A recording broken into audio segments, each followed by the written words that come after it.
Yo, dudes, Oren here. NFL draft in Detroit. It has finally happened. It is finally here. Well, about a minute, 11 seconds based on what I'm watching. I'm watching it on ESPN. And yeah, it'll be a while. Maybe not before the Lions draft. But did you guys see that Sea of Honolulu brew right in front of the draft stage there in Detroit? Wow. That is impressive. I remember when I went to a game in Detroit, and before and after, I was like a part of that sea, and I was amazed then. This is that times 10 at least. It's just wow. People really love Detroit football, and they're proving it here tonight. So we're going to have some fun. I got a bingo sheet of random things. I put it in my community tab. So I have a singer announces a pick. I have Pat Surtain gets traded. I have the Steelers draft J.C. Latham. The Packers drafted defense in the first round. Random stuff like that. And we're going to continue to go. We're going to monitor it and see what happens.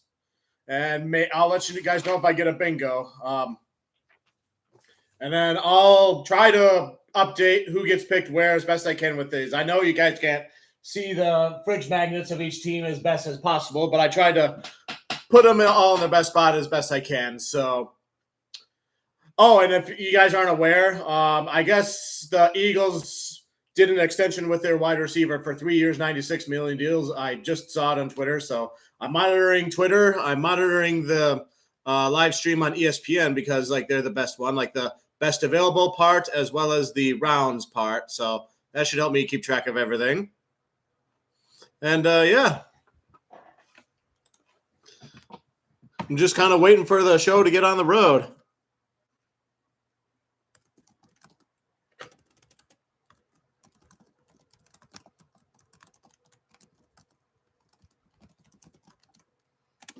All right. Sup, bro? Eli, yes, it's been a while. Let's go. That's right, Todd Shaw. Go. Thanks for joining, Dad. Yeah, I just posted a question. What will Brad Holmes do tonight? Will he pick somebody at 29? Will he trade up? Will he trade back and out of the first round? Time will tell. So it's going to be epic. I love the setup too, NFL Draft Detroit, and there's a circle, and it kind of looks like a minute hand clock going with a green arrow-ish. So it's looking really good. I'm watching this on ESPN, by the way. I don't trust NFL or NFL's network to try to do something that Lions fans wouldn't like. So I'm watching it on ESPN instead. That's my go-to for the draft. So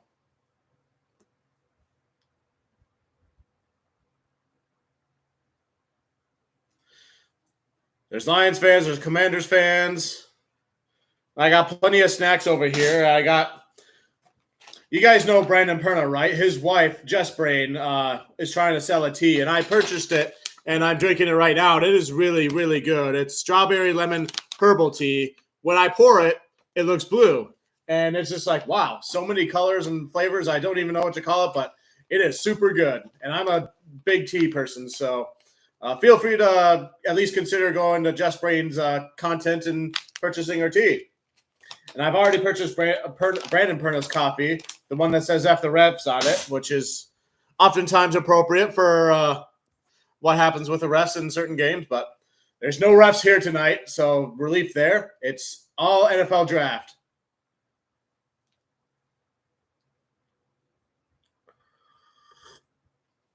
If you've watched my most recent mock draft video, it was kind of what I think will happen. And basically, it's somewhere along the lines of I think the Lions will trade up and try to draft Byron Murphy. That is what I believe the target is tonight, but I could be dead wrong. So, or maybe at least one of the other edge rushers that kind of help the pass rush and help further yet to free up things for Aiden Hutchinson. So, because the way I look at it is this: when the Lions first went into the postseason, back in 2011, right around that time, the Lions built their defense, and it was a top of the league defense, while on the other side they had superstars drafted top 1, top 2 overall, like Matt Stafford, Calvin Johnson. This time the Lions are successful, and it's their offense that's like top 5 and everything. And then we have like Aiden Hutchinson as the top 2 overall pick. And now you kind of have to build a little bit around him a little bit and help him. So that's the way I'm thinking of it. But I could be dead wrong. Brad Holmes could go many different directions with this draft. So time will tell. And it'll be a while before we see what he chooses to do. So, but I'm monitoring. I have a secret Twitter account out there that I'm trying to monitor hashtag and breaking news and everything. So hopefully that doesn't spoil things for me. That's I try to be good about that.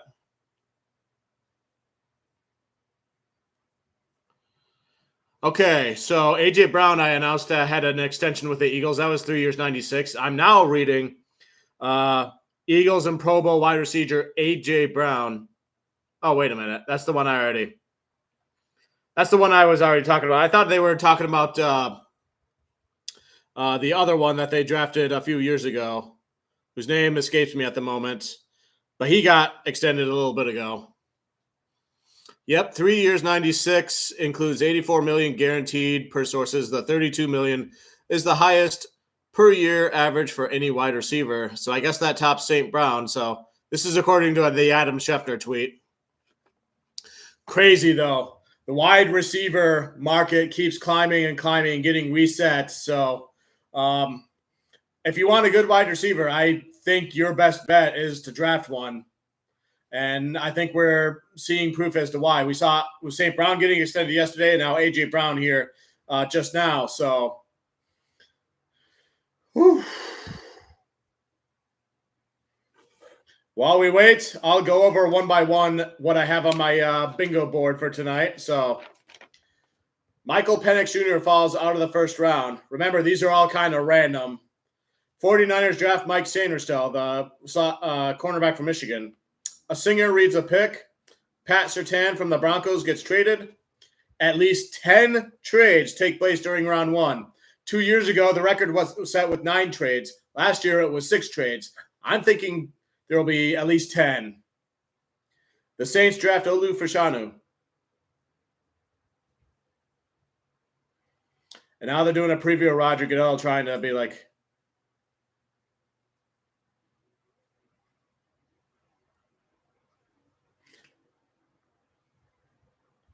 oh, I bet Eminem's in this preview. I'm sorry. Goodell's in this. Barry Sanders is in this. Fans chant. Decker reported to Roger Goodell at some point. Oh, there's Hutchinson. The Colts draft Quinyon Mitchell. At least 2 teams make a selection almost immediately. This was my dad's suggestion. So, like, right when it's their turn, then almost always immediately we'll see the pick is in, like what the Lions like to do a whole lot.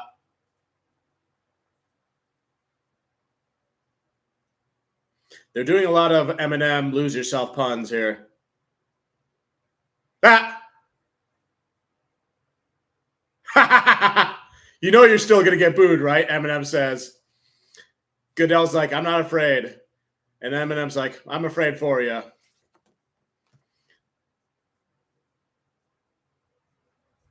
A rap battle?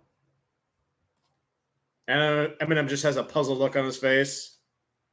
The Titans don't draft Joe Alt at number 7. That's on my bingo card. 2 teams next to each other in the draft order trade spots. Kind of like the Bears and the Eagles last year.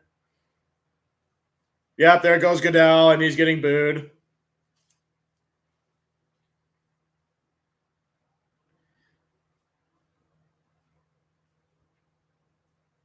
And Eminem's coming out, and there's cheers.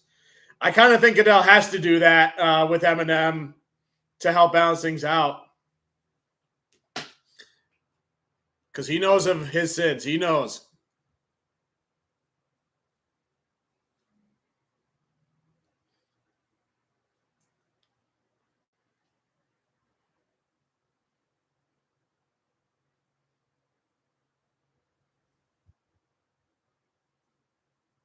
Just kidding about the rap battle. Of course you were.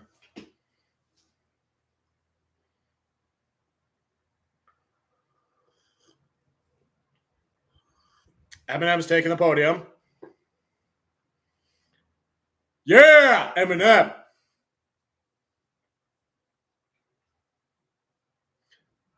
Let's go. Woo! I can't scream that much because my throat's been kind of bugging me last couple days, so I'm trying my best to save my voice, so you'll forgive me for that. Oh, St. Brown's taking the stage. There's Hutchinson. This doesn't technically count on my bingo board, but Calvin Johnson, Megatron. Barry Sanders. All the people we love in Detroit coming out. Barry. I should have had this on my bingo card.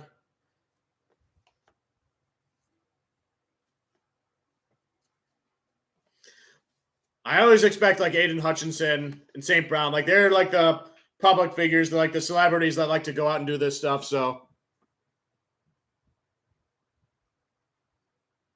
Jared Goff. St. Brown doing the Jared Goff chant.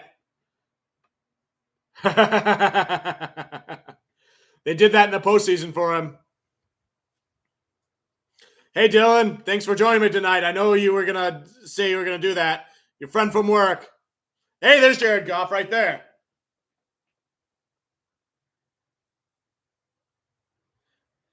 Hayden Hutchinson goes, hey, Detroit, let's turn up, baby.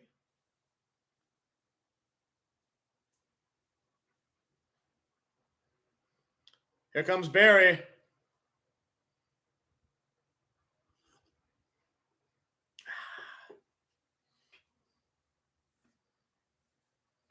Yeah, Barry.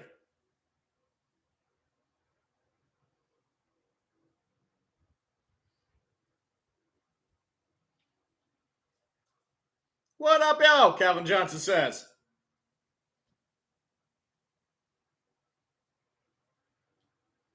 And Goodell gets back, and it's all booze again. Okay.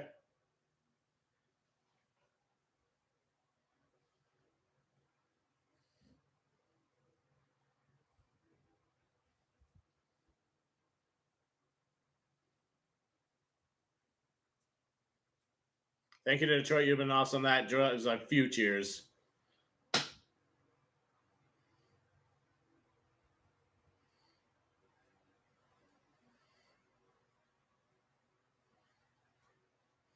Bears are on the clock. Officially. 10 minutes. Chicago Bears now on the clock. And the Bears get booed there. So I feel like that whole intro segment had several half things from my bingo sheet, but like Aiden Hutchinson going out there, Eminem going out there. I said a singer, but like they didn't technically announce draft picks. And then Roger Goodell, he definitely got booed, but I didn't hear anybody say Decker reported. So, and I got that idea from, I think, Woodward Sports from the heavyweights. They did that. So, Chicago Bears on the clock thanks to their trade with the Carolina Panthers.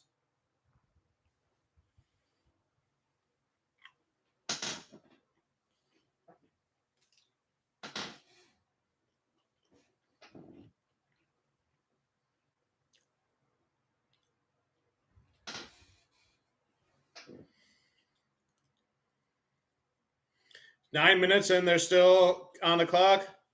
I'll try to finish reading up my bingo sheet. The Cowboys reach for a projected day 2 prospect on night 1, kind of like last year when they drafted Mozzie Smith, who was projected round 2 and 3. The Jets draft Brock Bowers. An in-division trade takes place. The last 2 seasons, that's been NFC North and Lions usually. The Bills draft Brian Thomas Jr. That's almost a gimme, either he or Adonai Mitchell. The Falcons don't draft Dallas Turner at 8. That's one of those things that seems like it's so obvious that it actually won't wind up happening. T. Higgins gets traded.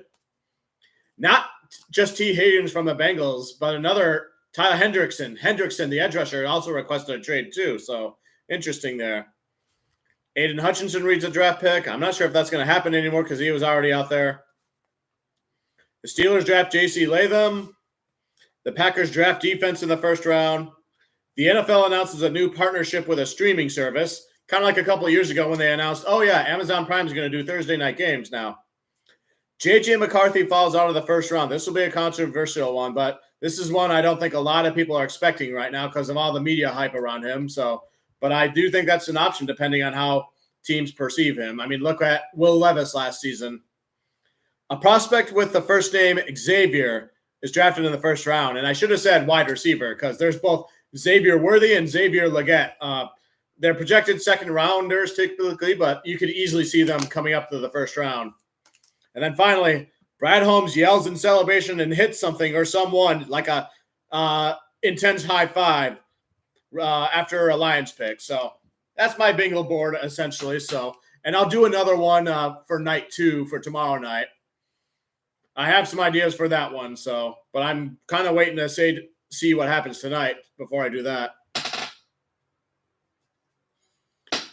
Todd Shaw, Brad Holmes will be drinking the Kool-Aid tonight.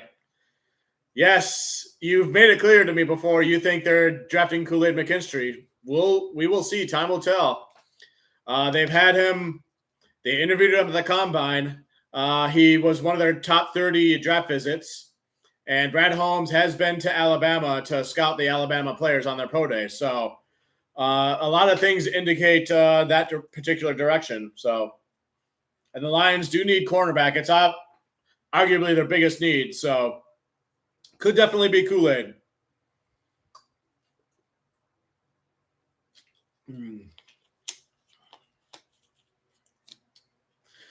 6:09 left on the clock, and the Bears haven't picked yet. Probably drawing suspense, maybe fielding a few phone calls, doing the formalities. Oh, they're showing the Bears draft room, and everybody's just sitting there silent. Very entertaining, guys. Contrast that to the Lions where everybody's high-fiving and everything.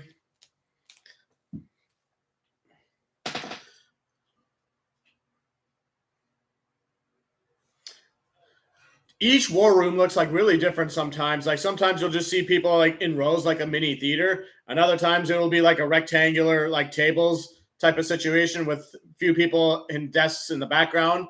That's kind of what the Lions have there. And then the Cowboys war room, it's like the walls are all black, and then you see like the Cowboys star on the wall there, and then Jerry Jones is like right there, like at like the CEO at like that conference room table type of environment. So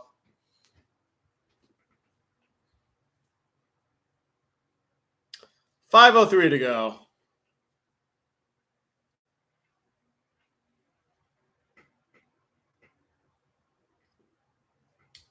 I have plenty of snacks over here, so keep that in mind for when a Penn State edge rusher whose last name is Robinson is selected. If you've been watching my recent videos, you'll understand. So it's my running gag.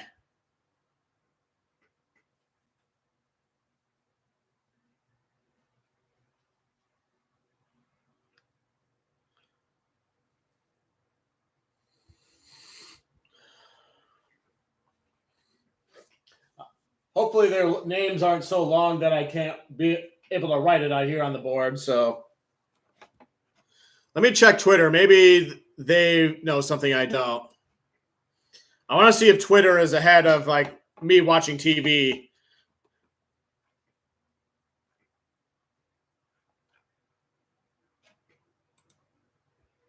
Oh. Check the NFL draft hashtag.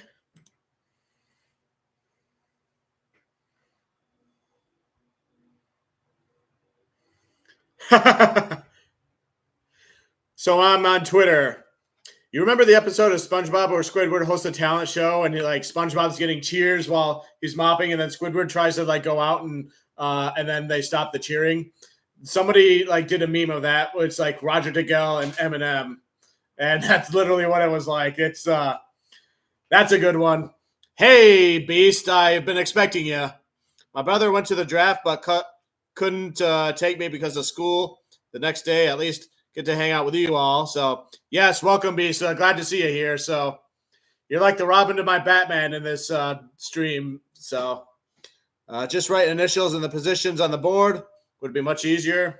I'll consider that. So, I was just going to write last name and then I'm hoping that's enough.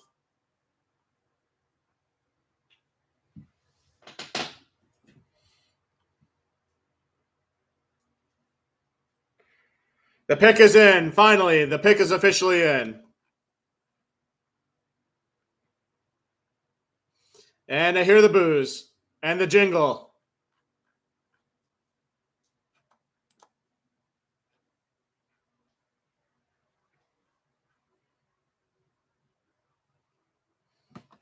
Caleb Williams.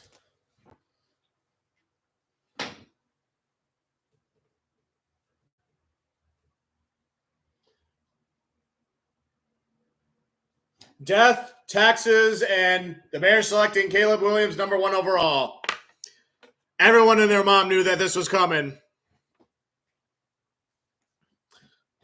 Oh, by the way, if you guys catch wind of any trades, kindly let me know in the chat. I'm trying to monitor Twitter and trying to stay ahead of it as best I can, but I'll take any help I can get for sure.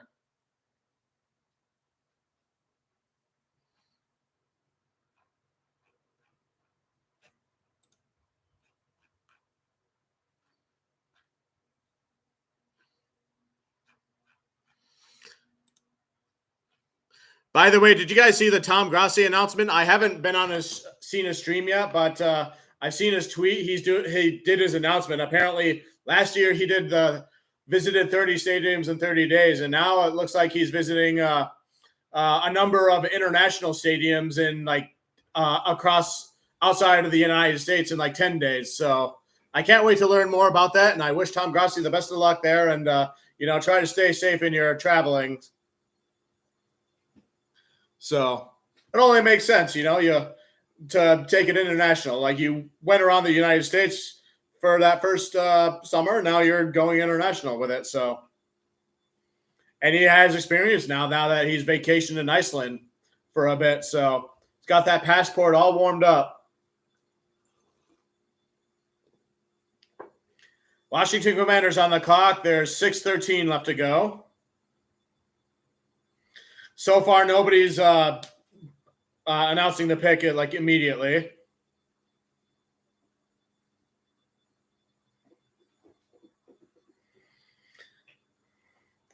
I always just assumed Commanders were gonna draft the North Carolina quarterback, and I know Daniels was also heavily rumored. Like the way I think of it, if somebody is that heavily rumored to get drafted to a team that high, then it's more often than not a smokescreen or trying to keep, mind games with people and all that. So it reminds me of when people were talking about the 49ers drafting the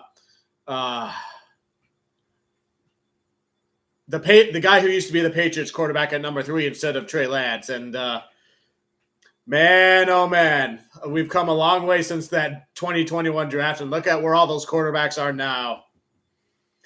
And the ones from 2022. That's just crazy. Yeah, I'd take Jared Goff over any of those quarterbacks in those drafts.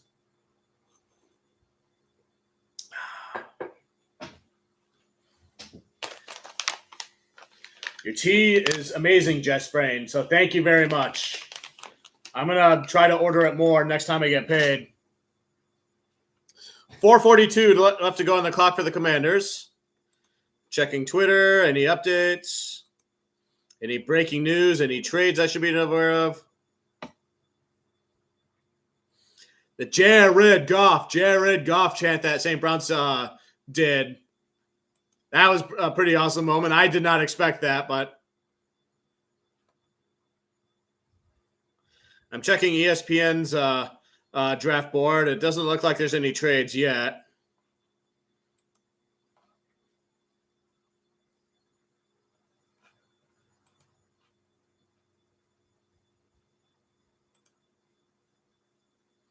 $3:58 to go on the clock. What if the Commanders aren't really sure which quarterback to take? That would be a natural thing.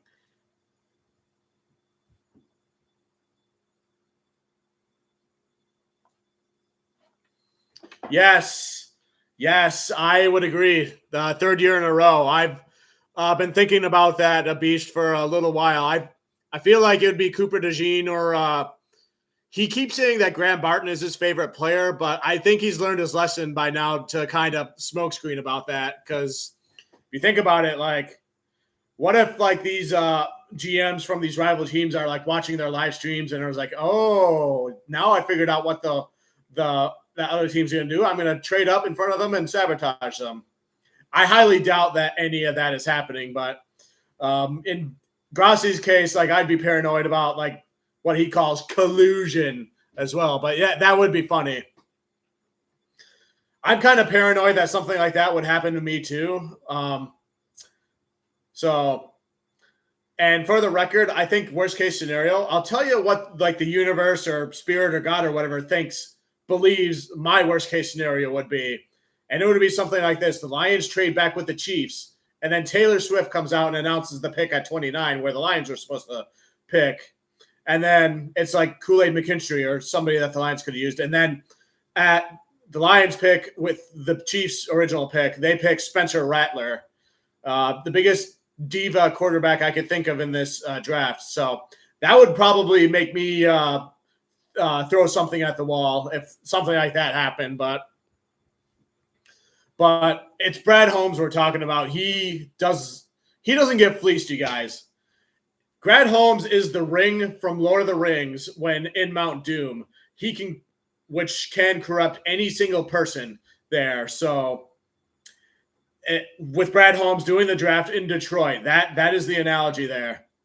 And Jay from Let's Talk Lions, if you are in here and all, I hope you appreciate the Lord of the Rings analogy there, because I know you like to blend Lord of the Rings with Detroit Lions talk. So Jay from Let's Talk Lions was one of the first YouTubers for Lions that I encountered, and I loved his content ever since. He's probably live streaming the draft tonight, or he might be there. So I honestly haven't checked. In years past, these past few years, like I would watch like Micro Mike or Jay from Let's Talk Lions and then that sort of thing. Last year, I actually went to the Soaring Eagle Casino, which is in Mount Pleasant, Michigan, where they have an NFL draft party with all those YouTubers gathering and doing that. And that was an incredibly fun time. I may not have been sober there, but if you watch my like year in review video, you'll see parts of me. Like I'm in the background for those YouTubers. Commander's pick is in. The pick is in. And Goodell is walking out. Who will they go with here?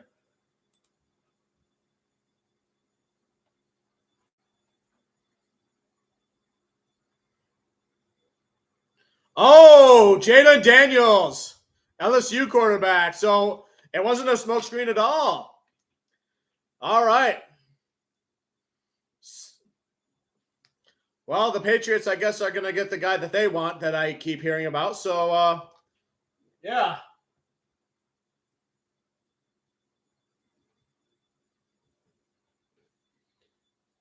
The reigning Heisman winner. And he looks happy. He's in a light blue coat there, got the shades on. I'm also kind of on the lookout for like any flashy suits or anything. Hutch last couple seasons ago on the inside of his had journal entries on that. So things like that.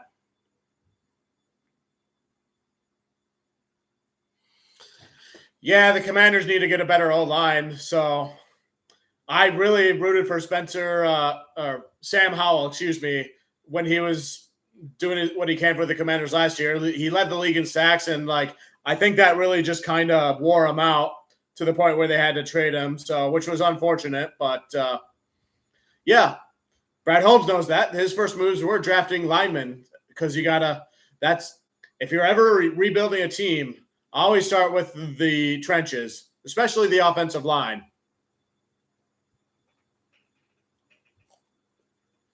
Patriots on the clock, 6:40 to go. I'm kind of keeping one eye on Twitter as best I can.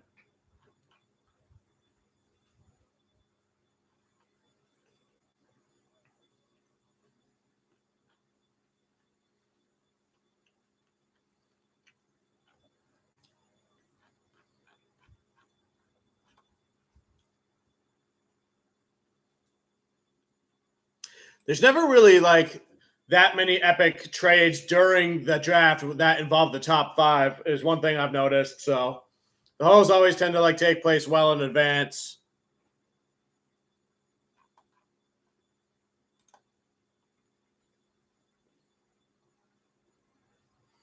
$5.50 to go for the Patriots. I think they take the North Carolina quarterback. Almost definitely now. I don't think the Vikings are going to trade up to that spot. I know we've been talking about this a lot, Dylan, if you're still here. I don't see it happening, at least not here.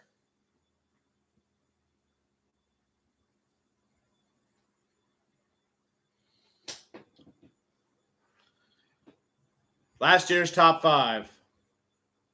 Oh, yeah, Cardinals. Yeah, you're right. I definitely forgot about that. The Texans. Yes, thank you for correcting me, Beast. That's why I have you here as my fact checker. I do believe for the Arizona Cardinals, their assistant GM was employed by Brad Holmes the 2 years prior to that, and then he went over to the Cardinals for a similar job like that, and that's kind of helped them out there too. That probably helps with negotiations when the Lions and Cardinals negotiate trades as well.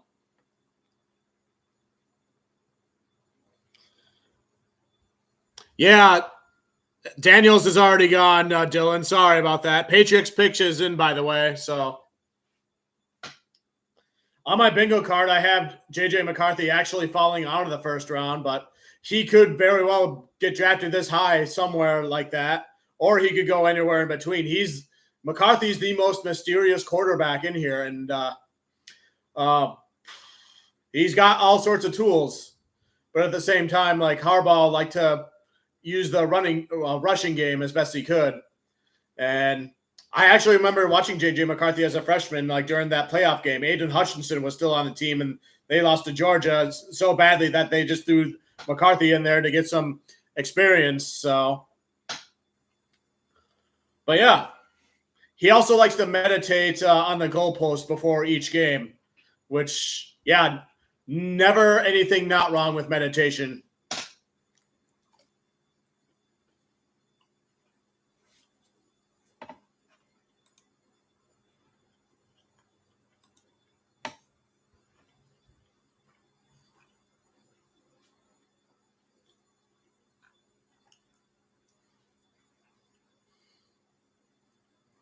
Adam Scheffner says, Patriots 0 chance taking quarterback of the future.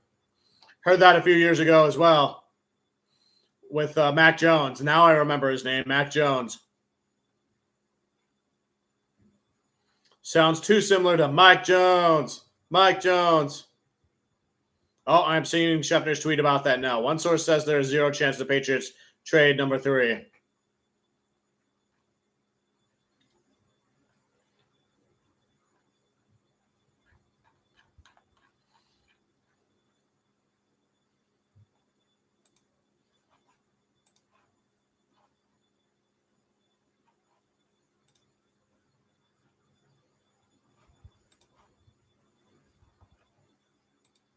Here comes Goodell to announce the Patriots pick.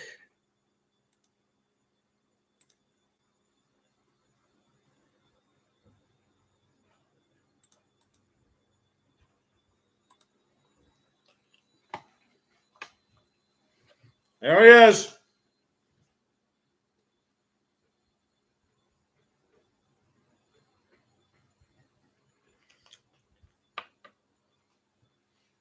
Pretty much exactly what we were all predicting, so. Always starts with the quarterbacks. Is there any way this quarterback draft class can be worse than 2021 or 2022? Time will tell, but I don't think so. CJ Stroud is the single reason why last year's quarterback draft class is not in that category.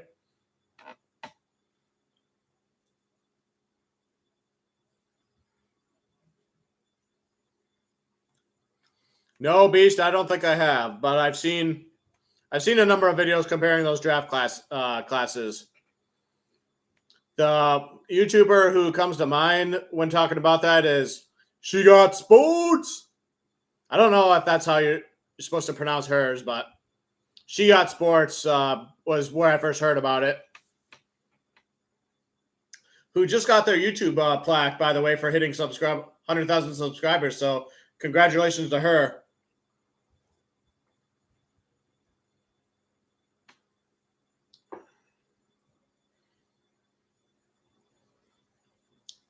Is it like Brandon Perna, Funny Beast?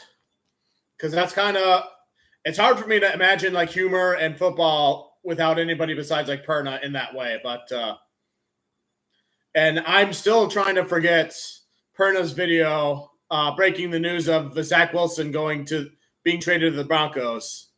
I will never not get those images out of my head, I feel like. So thank you, Perna, for that if you ever see this. Cardinals are on the clock. 5 minutes and 17 seconds to go. It seems like they're going to draft Marvin Harrison Jr.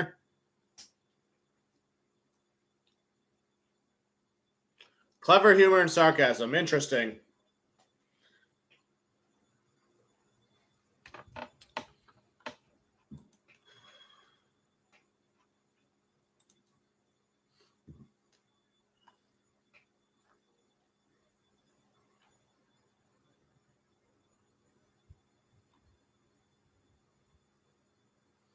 This is the first time I've actually seen the UNC quarterback in person. I always just kind of seen his name. I didn't do much research on him, honestly, because he's not going to have anything to do with the Lions in this draft. So maybe he can provide some insight on Des Walker, who's a wide receiver in play on day 2 somewhere, who the Lions could definitely draft because they met with him at the Combine. He's one of the people I have my eye on for the Lions.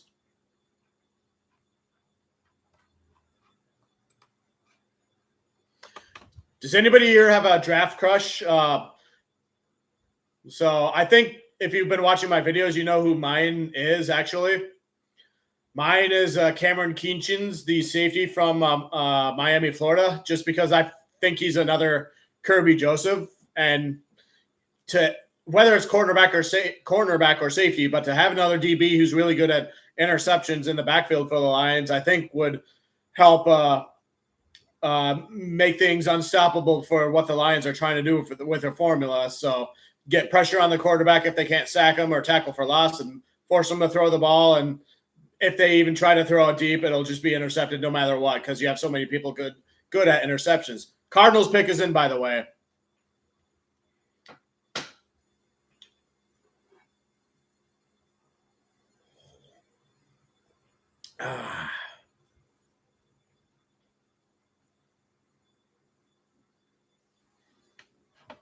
But yeah, I'm trying to think of other people. Marshawn Nealon's another one that's been growing on me over and over time. He's more of like a edge rusher you want for defending the run instead of trying to pressure the quarterback, but he likes to win by being physical instead of trying to be quick and finesse-like. So, and I respect that about Marshawn Lee, even though he went to Western Michigan, which is the rival school to the college that I'm an alumnus of, Central Michigan University, Fire Up Chips. So Cardinals pick is in. They're still talking. Just monitoring Twitter for any breaking news. Seeing nothing yet. Specifically Adam Schefter and Ian Rappaport, as well as the NFL Draft hashtag.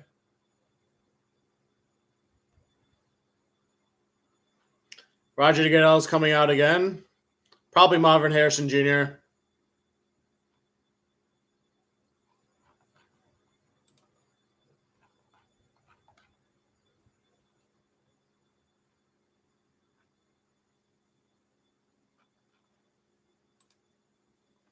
Marvin Harrison Jr., there he is.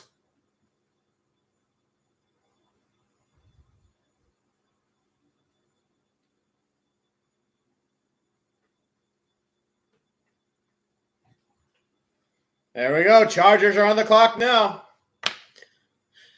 A fairly predictable top 4, so I think I got 2 and 3 mixed up, but that's all right.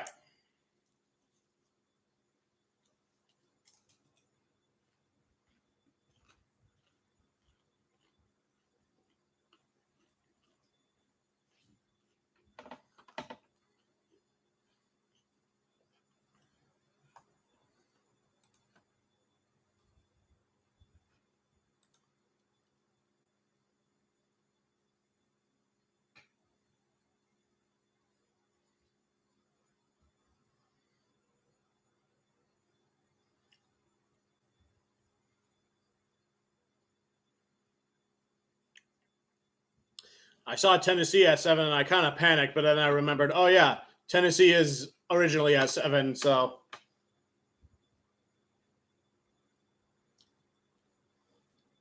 yeah, it's like I said, Beast. Like anytime I hear that much talk about like a quarterback going in a slightly different spot, I just the first thing I think of is smokescreen. But in this case, it wasn't. That wasn't the case. I also thought the exact same thing when the Jaguars passed on Aiden Hutchinson a couple years ago. I was just like, there's just no way. But then, sure enough, a miracle happened, and the Jaguars passed on, and Aiden Hutchinson got to be a Detroit Lion. I think part of the reason for that was Aiden.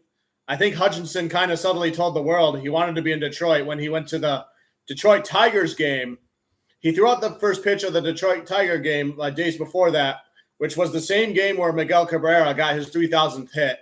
And I think that was, I think that had something to do with it in people's hearts and minds. So, but you know me, I like to try to overanalyze like the psychology of these type of situations and try to figure that out.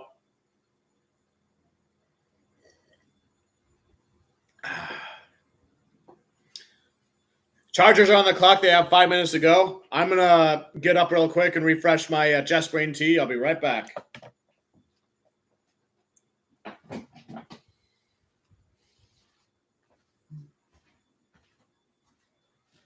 Oh, my gosh.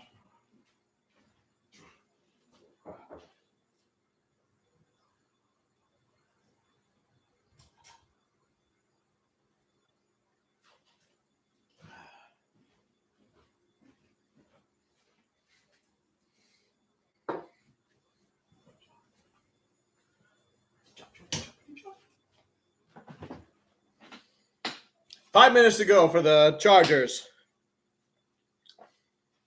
Where do the Chargers go? I barely even think about them. Like, do they go Malik Neighbors, just the next best wide receiver in the draft?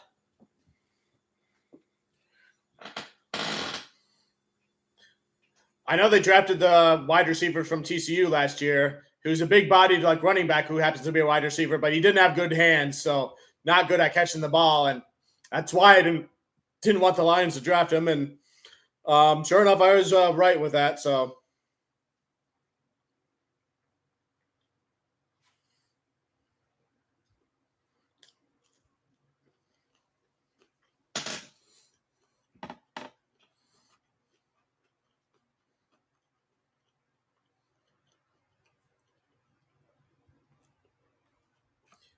Trying to watch like a hawk for trades.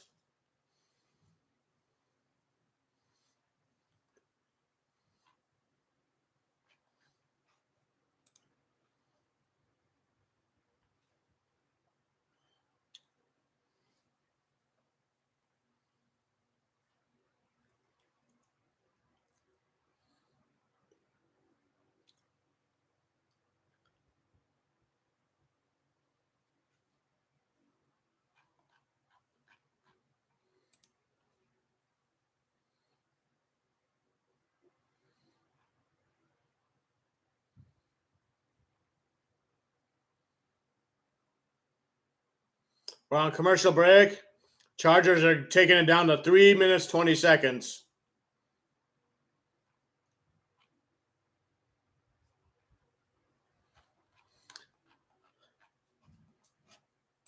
I still don't think the Cardinals will be much competition in the NFC West. Prove me wrong, Cardinals. And again, and Mr. Buckle up. It's going to be fun. Who took the bus here this morning? Did you have a fire in your gut? Did ya? We haven't seen much of him in the public eye since those times, so probably for the best for Mr. Gannon. So my thoughts so far on this draft, Dylan, I think it's going exactly as planned. The top four are relatively accurate for what everybody would think.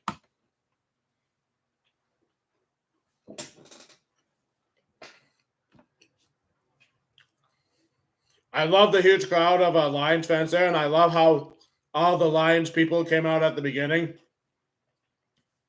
And I saw the meme where I've already seen the meme on Twitter where it was like SpongeBob and Squidward. Like Squidward comes out on the stage, everybody's silent, and then brings out SpongeBob mopping, and like the crowd goes nuts. And people compared that to Eminem and Roger Goodell, and that was funny. That was pretty funny. Chargers go Joe Alt or Malik Neighbors. Yep, I think we talked about that a little bit about at work today. I think they're going to go Malik Neighbors. Wow, it's going down to 137. Somebody might be trying to trade up to that spot. I don't know. Or they're just being indecisive about it. Oh, the pick is in now. 130. The pick is in.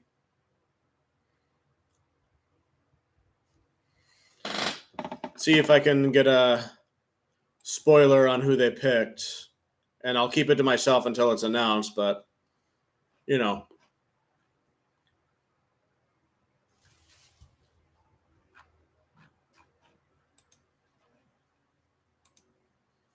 Chargers pick is in.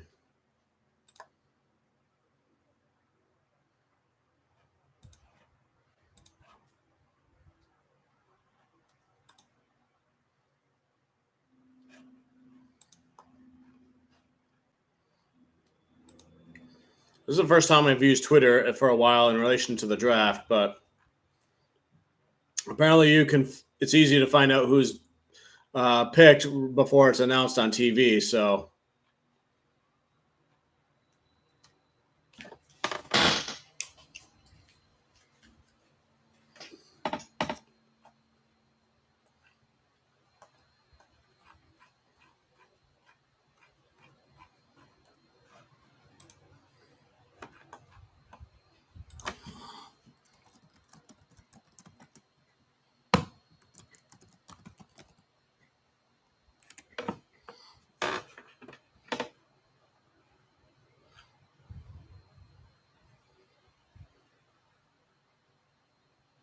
shit.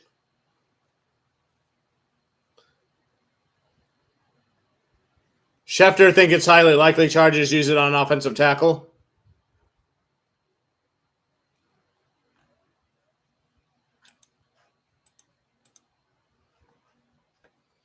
Okay.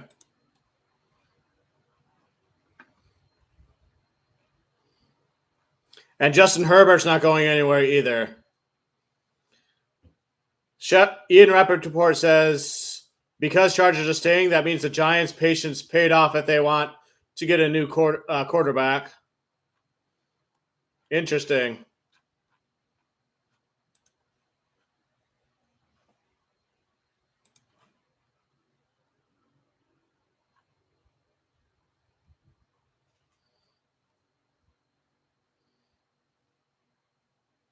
Joe Alt.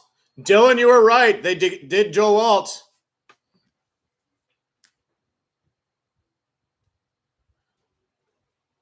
You were right, Dylan. I'll never doubt you again for the next minute or so. Giants are on the clock with 7:10 to go.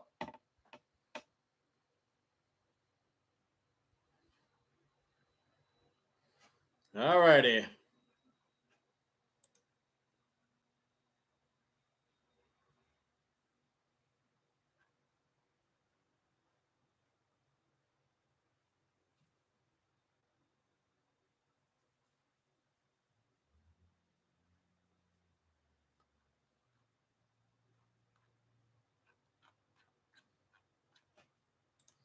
Okay.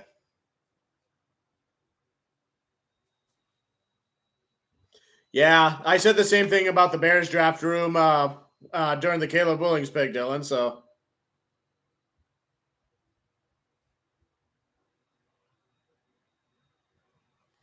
Yeah, he's a big boy, all right. So, yeah, that's a fair point. What do the Chargers really have? Then again, Jim Harbaugh is the coach now, so he's the type of coach who likes to start building in the trenches and that sort of thing, which I respect about a team. So I kind of get it from that perspective. Start building in the trenches, and that's what the Lions did when Holmes and Campbell took over, and look where we are now.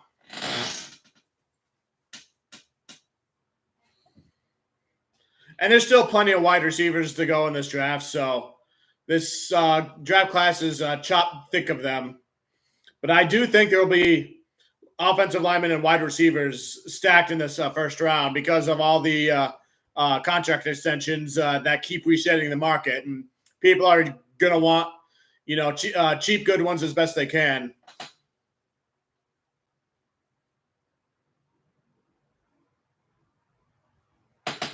You don't think they'll go quarterback, Dylan? You think it's Malik Neighbors? The Giants have needed a wide receiver for a long time. Like, they tried to do that with Kenny Dalglish, and that didn't really work out that well. So,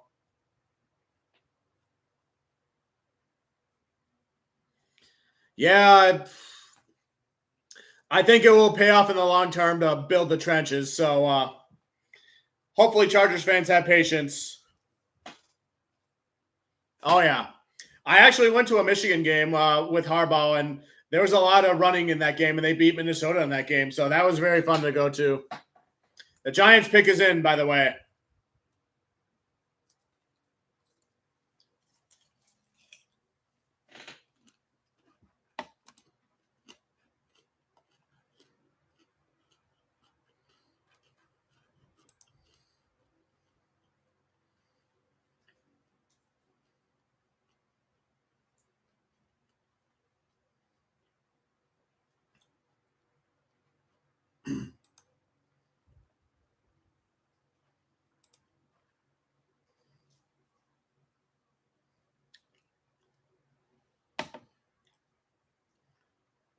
I'm hearing on Twitter who the draft pick might be, so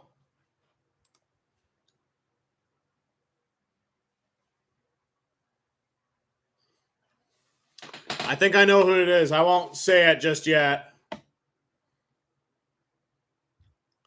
I mean, you got Daniel Jones to a big contract, which he shouldn't have gotten. So, and if that's the case, you might as well let it run out. Unless, of course, you're Sean Payton and you get rid of your quarterback and eat like what, $80 million. Honestly, my second favorite team I root for now is the Denver Broncos, just because I pity the hell out of them. Like, I feel so bad for Perna, and my brother-in-law is a Denver Broncos fan too, and man. If I were them, I would just try to rebuild the trenches and as best they can and get a quarterback next year when they do really bad and they get a high draft pick. So, but they'll probably go quarterback. I think I know who the pick is.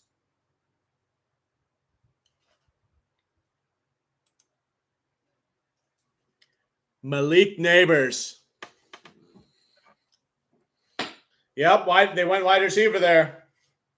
You sort of called it there too, Dylan.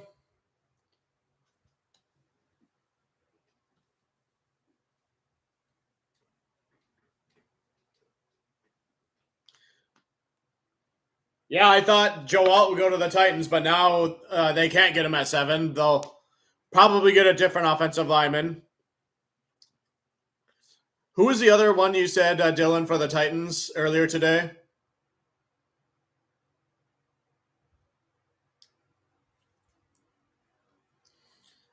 I didn't study much of the offensive linemen as best as I could have, but off the top of my head, the only other one I can think of is the two I can think of is Olu Fashanu and Mims.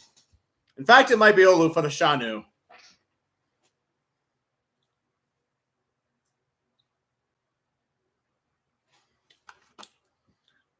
No trades so far that I can tell.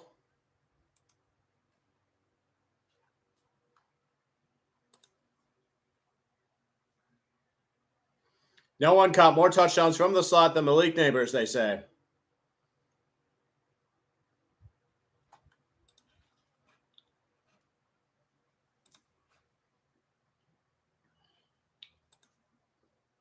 Dallas Turner's still on the board.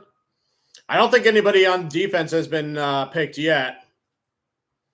Rome Odunze still on the board. J.J. McCarthy still on the board. Quinyon Mitchell still on the board. Terrion Arnold still on the board. Lateo to Latu still on the board. Brock Bowers still on the board. I almost forgot about Brock Bowers. Byron Murphy still on the board. Troy Fatandu's on the board. Jared Verse on the board. No one on defense has been drafted yet. Okay, Dylan, do you think Olu Fashandu to the Titans? They got 5:40 to go and counting on the clock.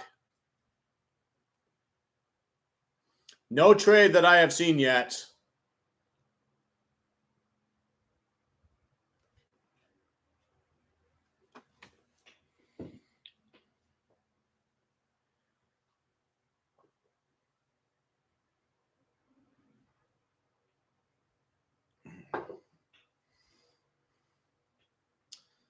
I'm going to try to rest my voice a little bit as best I can. I know I'm live streaming, so.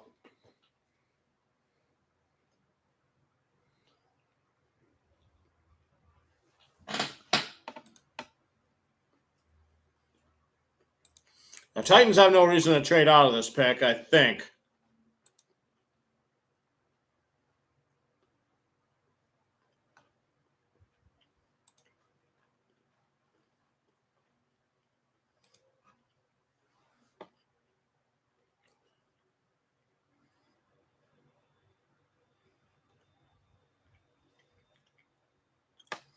All right, I think I have some spoilers from Twitter as to what they're doing.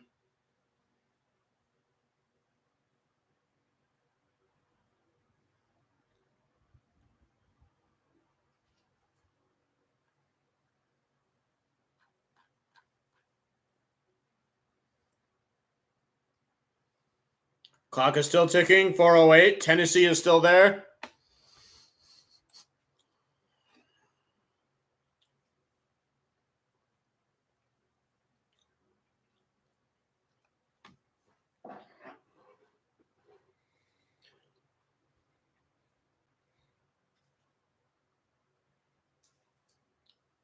The pick is in for the Titans. This player showing off the inside of his coat, photos of his for Malik Neighbors. So good for him.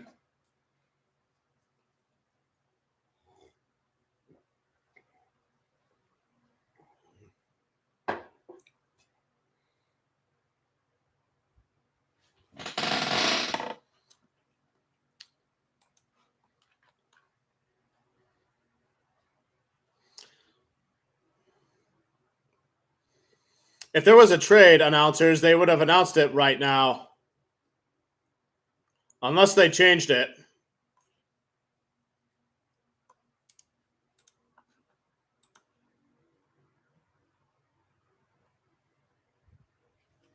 Okay, this will be a good one to follow. We're seeing a preview for our new Planet of the Apes movie. Excuse me, sorry.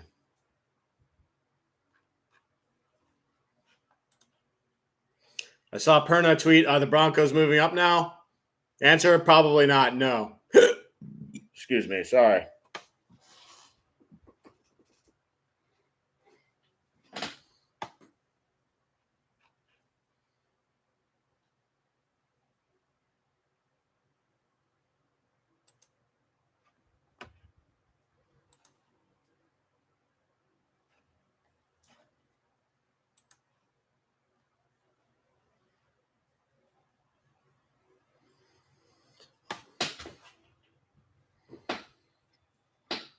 So about an hour into this NFL draft, and 6 players have been selected that we know about so far.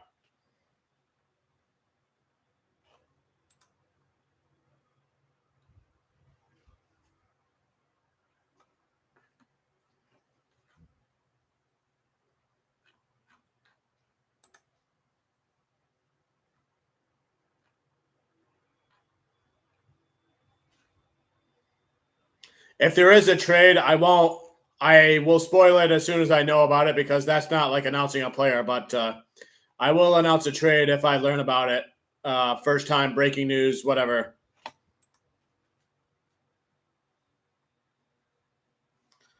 Dylan, I think I already know who it is. And I believe it's one of those two that you just said, so.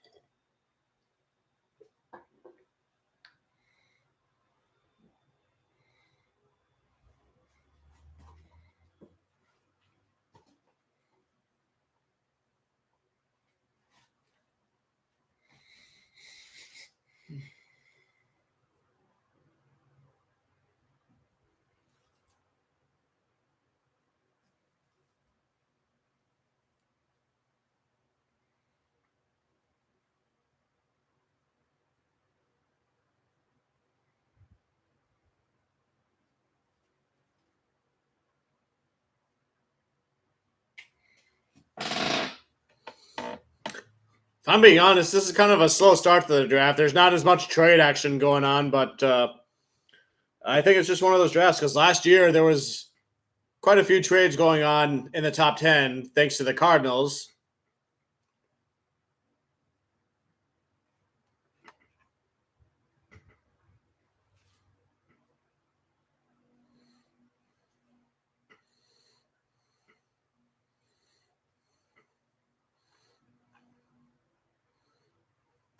I know who the pick is now.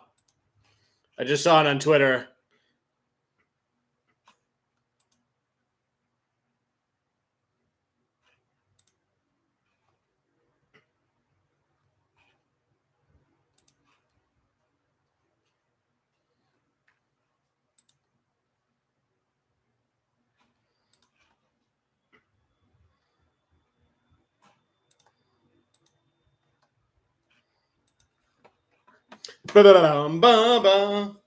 Seventh pick.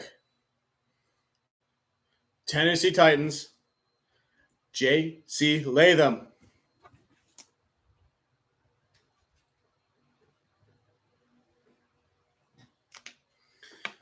All right, so I think you were right about that one again, Dylan. So I'm going to start listening to you more often.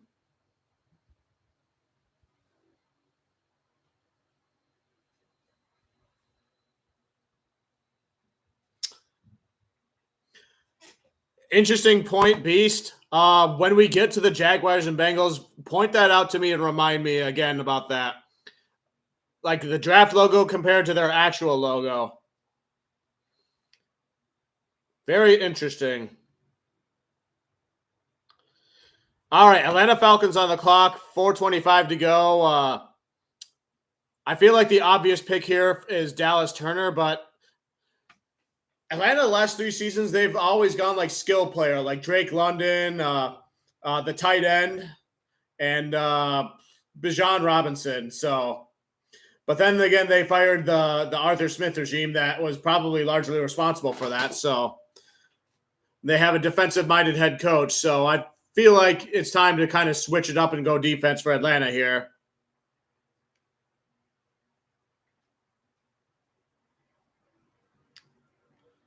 Oh, I think I see what you mean. Like with the squares around them, the square logos like that. I see it for the Bengals. That looks pretty nice. Yeah, I think I kind of see what you mean. Oh, the pick is in. That didn't take very long for them at all. That might have been the quickest pick yet.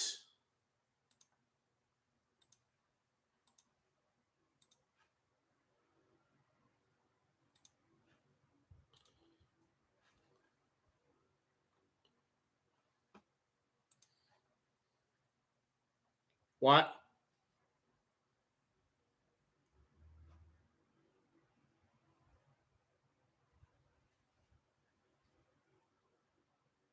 Considering a quarterback at number 8 to cite Kirk Cousins?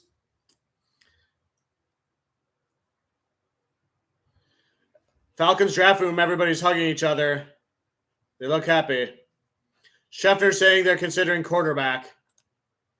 I don't know.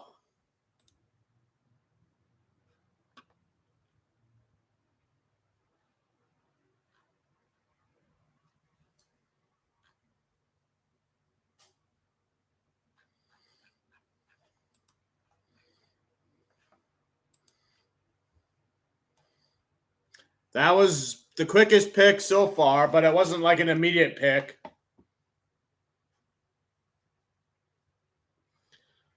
I think Dallas Turner is kind of like the unanimous top edge rusher in the draft, but it might all depend on preference too.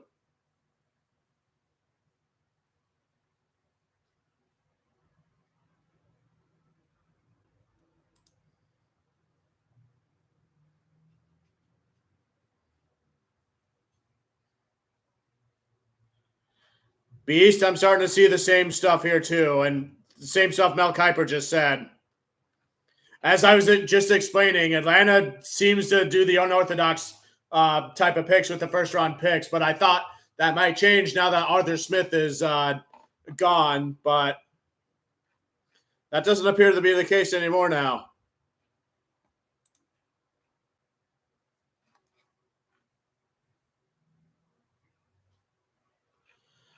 Oh my gosh, I just had it confirmed on Twitter.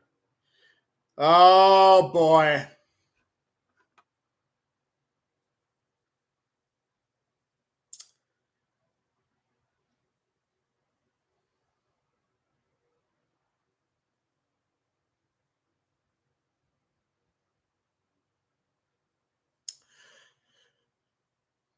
Yeah. There's going to be a lot to talk about with what's about to happen.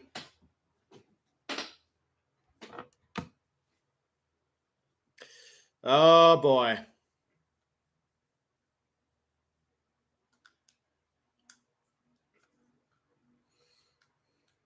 I will not be that YouTuber who spoils things for its viewers. Even though I know you guys would understand, but like, I think we all know.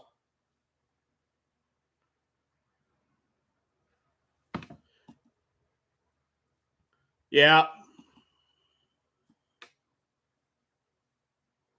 I'm trying to make sure that I'm not behind.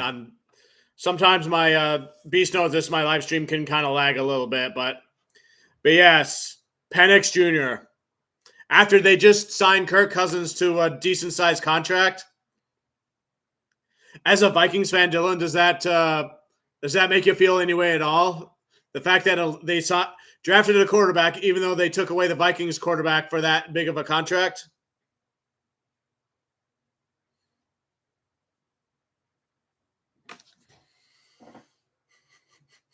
That's the Atlanta Falcons for you.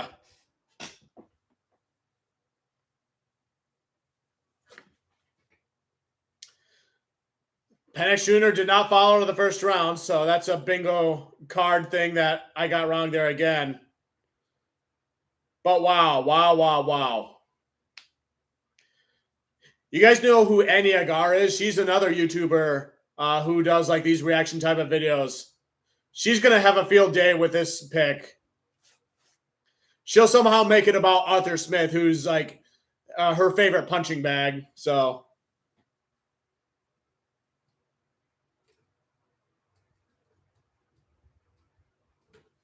Penix almost looks like penis when you write it. Just an X and an S. I apologize to any children watching the show for my crude joke. Chicago Bears are back on the clock, 4:50 to go, followed by the Jets and then the Vikings.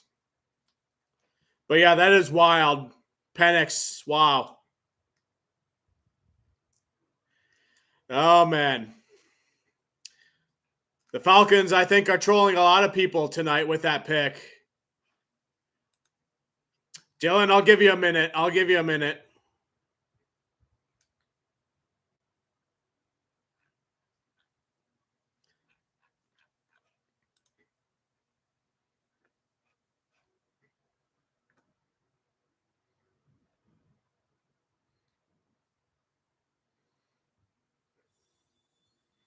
Apparently, Raheem Morris loved him, according to Adam Schefter. Brandon Perna tweets, "Holy shit, why?" for that pick.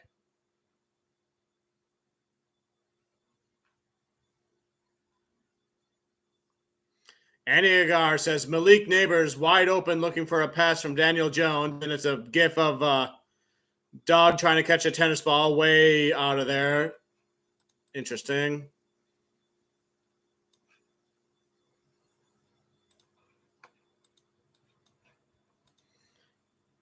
Bears pick is in.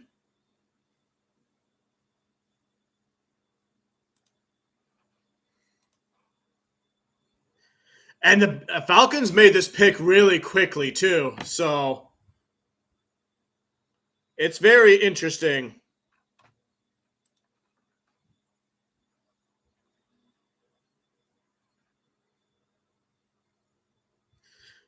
Falcons' last 4 drafts: Kyle Pitts, number 4, Drake London, number 8, Bijan Robin, number 8, Michael Penix Jr., number 8. Why do they keep picking at number 8?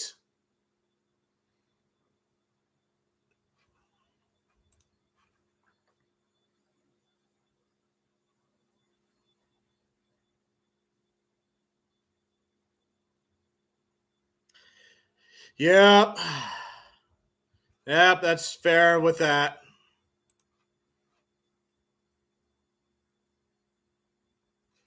I'm just trying to figure out who the Bears are picking right now.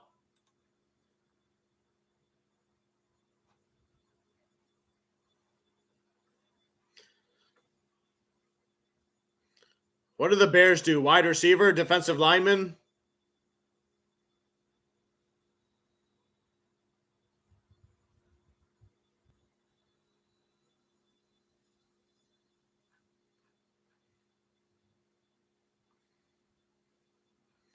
So is Penix Jr. basically the Jordan Love of this draft? Is that the best analogy to think of here?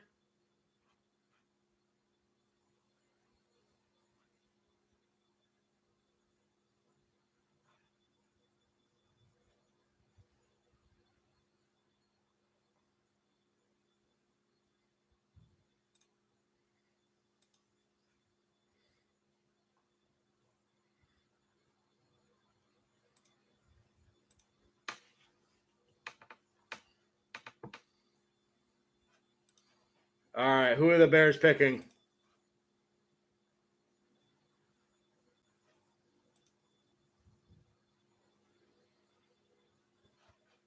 Verse, I guess. Nope, Rome Odunze. All right, they get Odunze from Washington.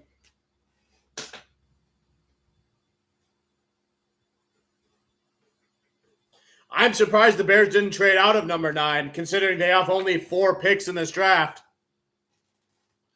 But, good for them. The New York Jets are going to be on the clock now. Then it'll be Dylan's Minnesota Vikings.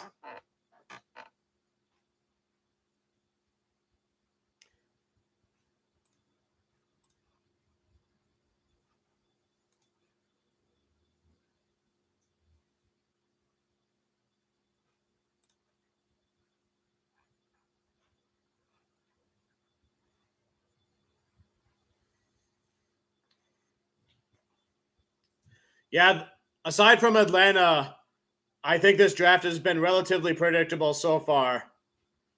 I'm surprised that there's no trades, considering how many trades there's been in the last 2 drafts.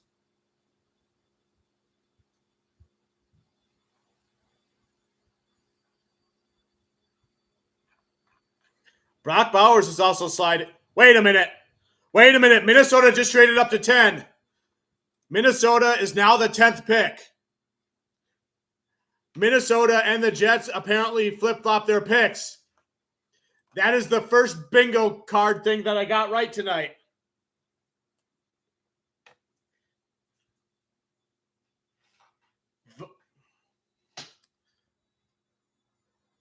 Vikings and Jets trade flip-flop spots. You're thinking it's McCarthy now, Dylan? Or Bo Nix, maybe? Probably not Bo Nix. Probably McCarthy.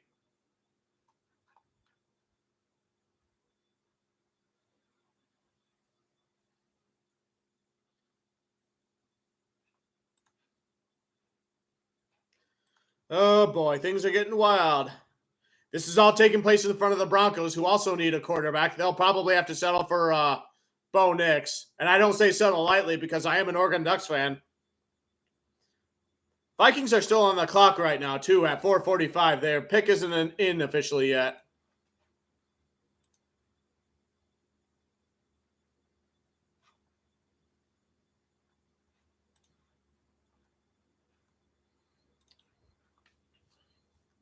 The pick is officially in now.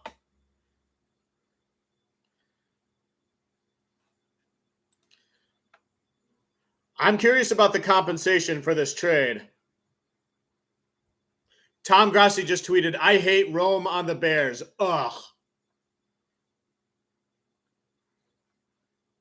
Yeah, that'll probably be trouble when the Lions play them too, so.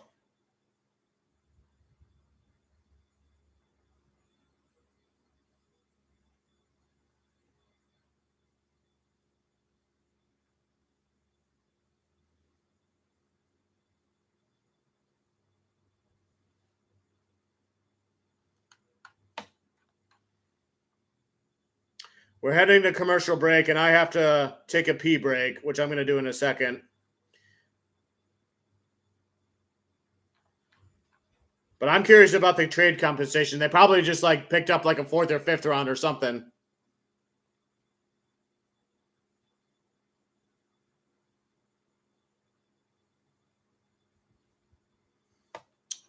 Yeah. I can't say that I'm not too surprised about it, but anyways, I'll be right back. Let me know if any trades or anything crazy happens.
All right, I'm back.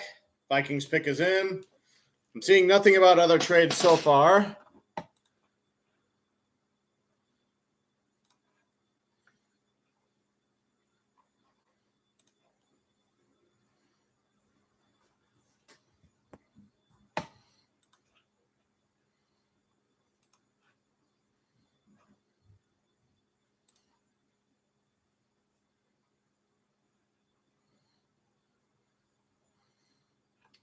Dallas Turner's still on the board. McCarthy's on the board for the moment. Quinyon Mitchell, Terrion Arnold, Brock Bowers, Byron Murphy, Troy Fautanu, Jared Furst.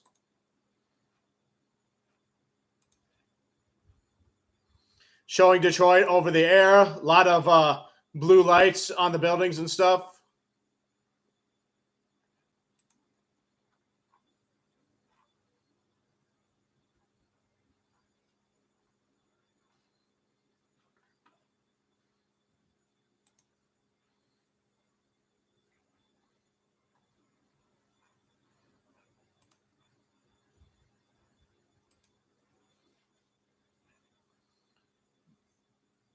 $19.99, pick number 11, Dante Culpepper, the highest they've ever drafted a quarterback. Interesting.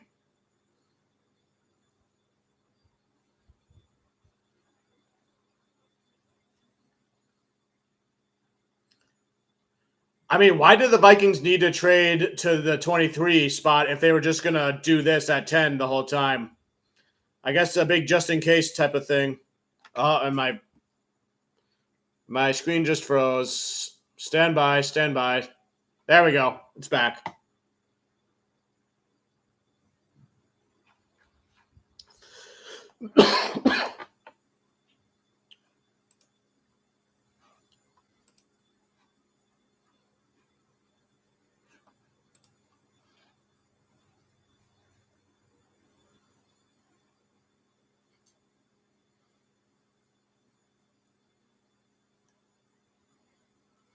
Oh, Dylan takes some time to process it, and I think he'll come around to JJ McCarthy. So he can sit behind who is it they signed? Sam Darnold.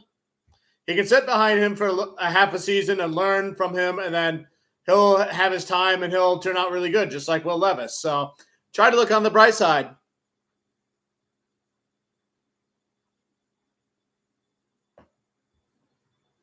Yes, Beast. The Bears are loaded up, but they'll still find a way to screw it all up. Here comes Goodell, and he's not alone with his pick. I wonder who these people are.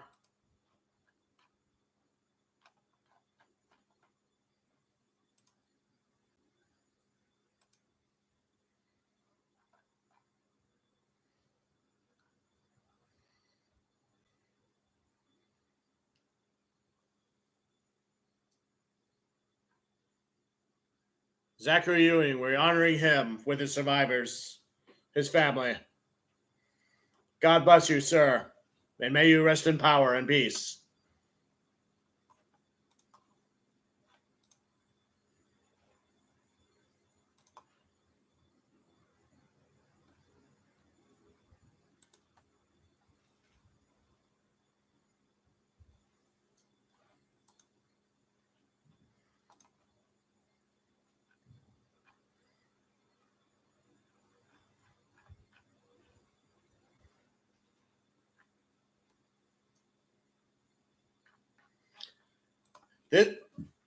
McCarthy getting picked is also a moment for like the people there too, because they're all Michigan, Detroit people too. JJ McCarthy, it's official. Good on you, McCarthy. Good on you.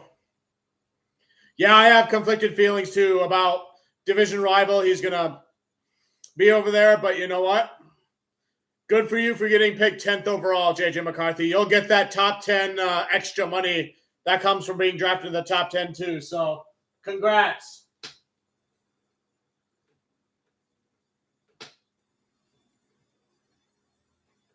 Dylan, give it some time. I think you'll quite like it. I hope it goes badly, like when playing against the Lions and all that. But you know, and now the Jets are on the clock at 11, and the pick is in. Oh, pick is in almost immediately. The pick is in almost immediately. That I'll count that for my bingo chart.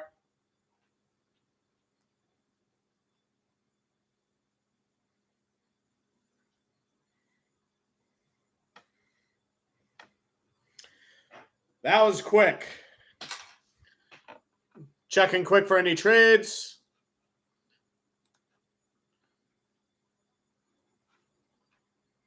Still nothing. I still haven't heard anything about the compensation for him too. I could check NFL's website, but you know what? I think I just talked myself into it. Because they usually update that stuff.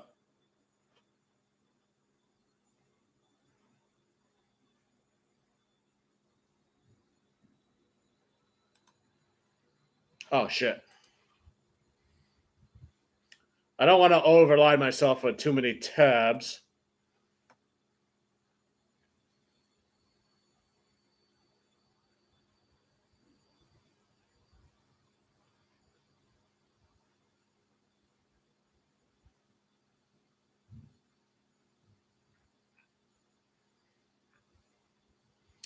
Yeah, NFL.com doesn't have it updated yet either, so.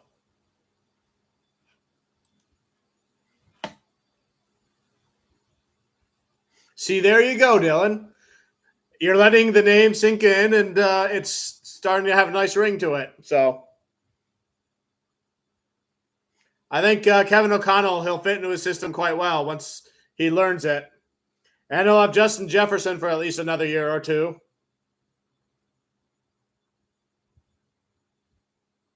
I can remember the Detroit Lions, especially Aiden Hutchinson. But, yeah, whoever it is, my guess is it's Brock Bowers. Otherwise, Aaron Rodgers will crack his whip, be like, "That's who I want. I'm running this team now because I'm Aaron Rodgers."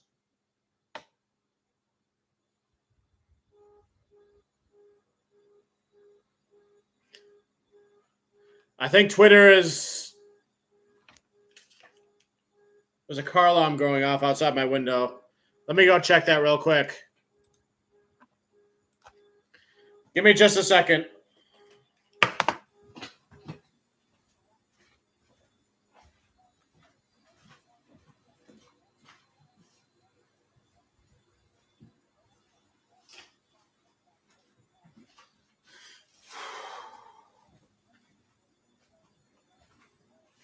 Not my car, not my problem.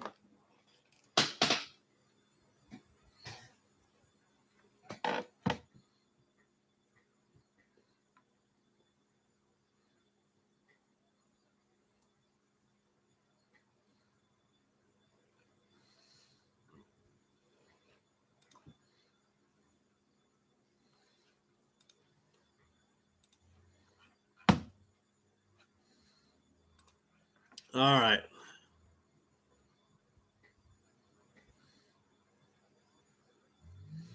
Andy Agar. Oh, Jets announced pick. It's Bowers. It's Bowers. Oh, Olu Fashanu. No way. Well, I got that wrong. They went that fast for Olu Fashanu.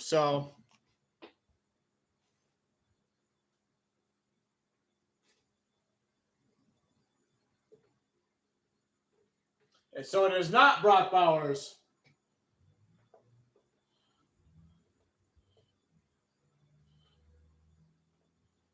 I had to switch those there. All right, Brandon Perna, Denver Broncos, you're on the clock. You go get your Bo Nix. Holy crap, this Twitter account I was following was completely wrong.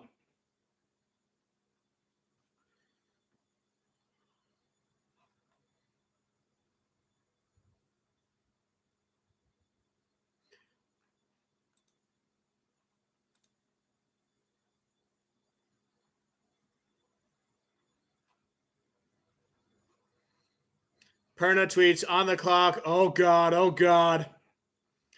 4:45 to go for Denver. And the pick is in. That was relatively fast for Denver.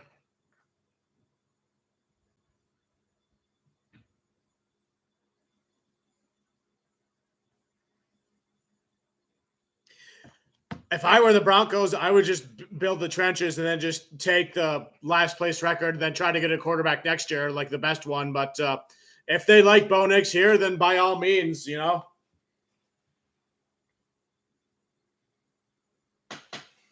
See what happens here.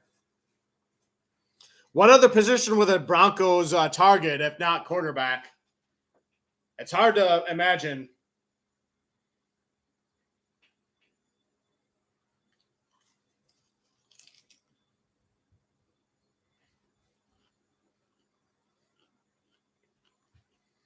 I mean, more specific than defense, Dylan.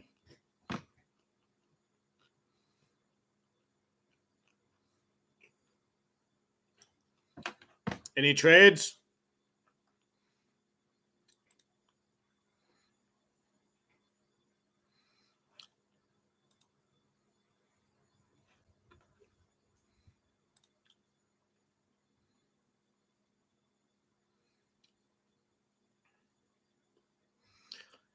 A lot of offensive linemen and receivers are going right around this time, which is what I predicted. People got to get those rookie cheap deal for those players since the markets for wide receivers and offensive tackles are going up and up. So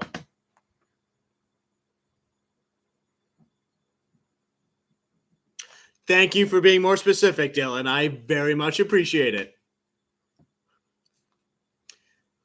Beast is hearing me talking about Dylan and is like, what the fuck is this guy? So if anybody's looking for context, Stripe Gaming, he's Dylan. He's a friend of mine from work. I told him about my live streaming, and he and I have our own banter with that. So we actually went to Minnesota Twins and Detroit Tigers games last weekend with his fiance as well. So good times.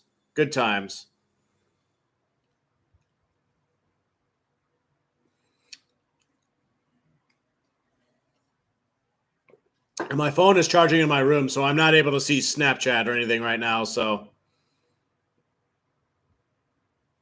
Broncos pick us in.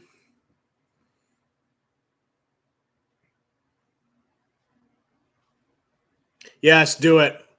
Do it and then report back here, Beast, and let me know. Yeah, Dylan, we almost died on the way back when that pickup truck almost rammed us, but then it swerved in the other lane. I was just like, what the fuck, as I saw it in my rearview mirror. Yeah.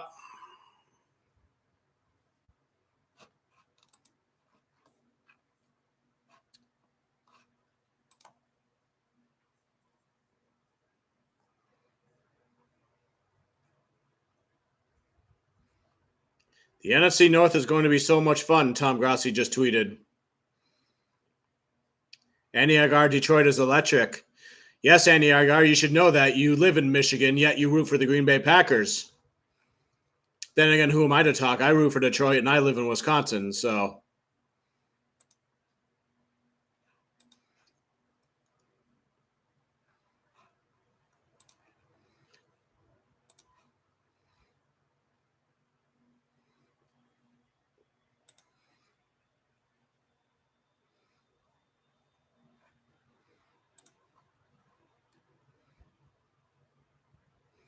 Liam Neeson's announcing a hockey commercial, narrating it.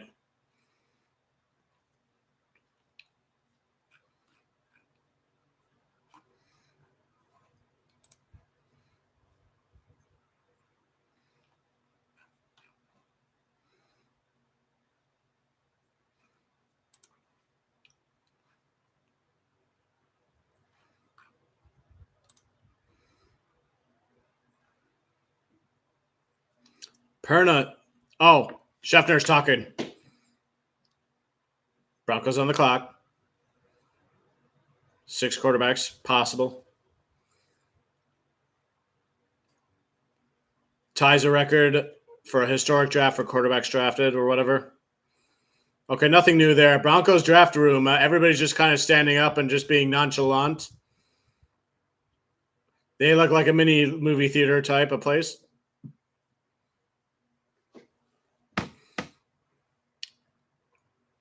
I think we're going to start seeing more trades heat up.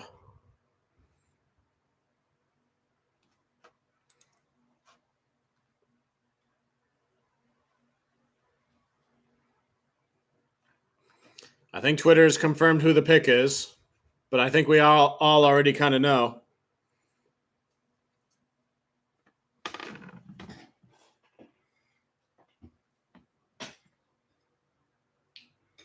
I'm going to take a bite out of this cookie I have.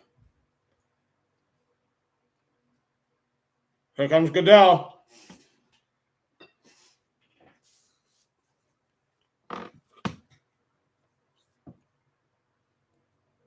Bo Nix, there it is.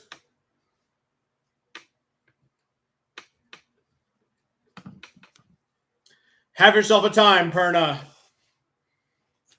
And thank you to your wife, Jess Brain, for her tea. And go Ducks.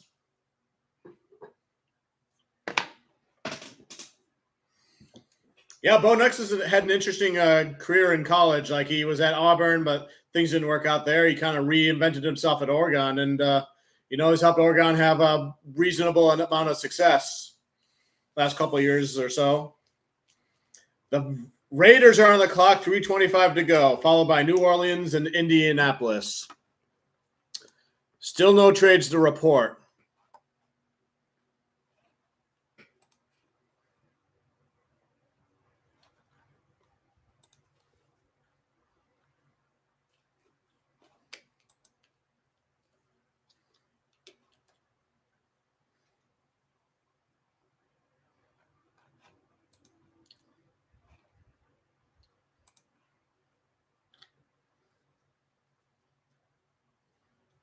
Six quarterbacks in the first 12 picks. Insanity. Yeah. Just goes to show how valued a quarterback is in the top part of the draft. So,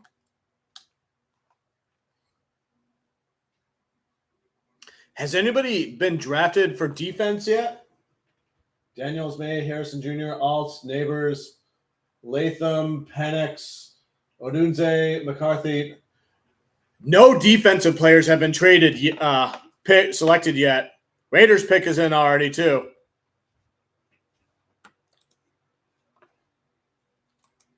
What did the Raiders do? Because the Raiders were looking for a quarterback, weren't they? Weren't they? Do they draft Spencer Rattler here? Oh, man. That would be funny if they did, kind of. Well, not really. Spencer Rattler. I have a lot of mixed feelings about that guy. Still no trades. Pick is in for the Raiders.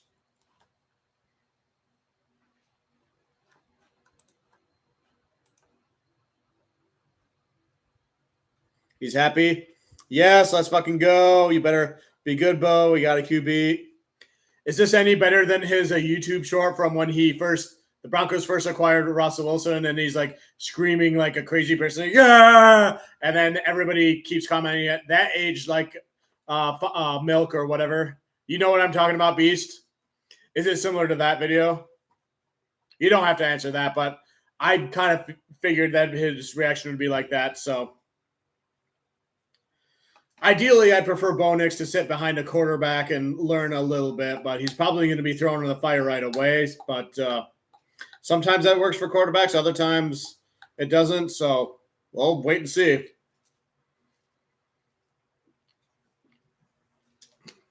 I'm going to predict Terrion Arnold to the Raiders here. I remember seeing them cornerback, but I know they probably want quarterback too, but I think a lot of the good ones are gone now. So this is different.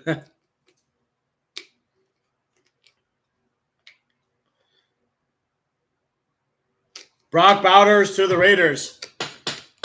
That's kind of a BPA thing for the Raiders, I think. So still offense.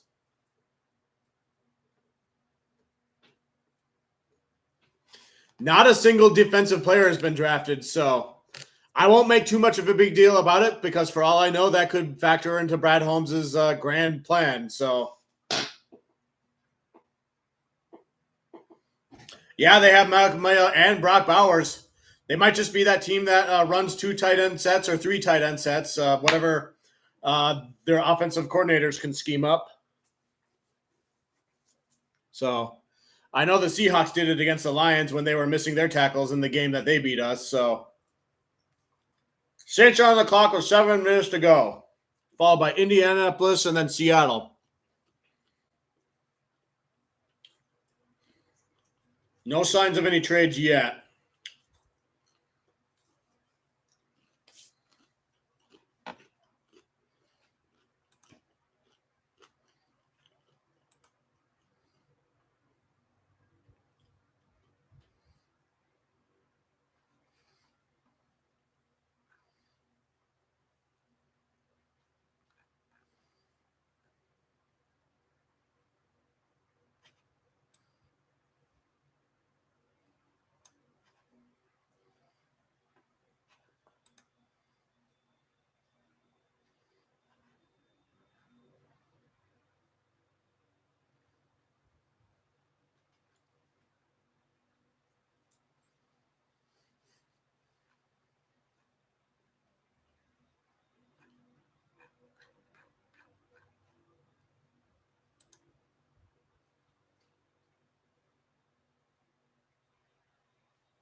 Saints are still on the clock at 5:48. No signs of trades.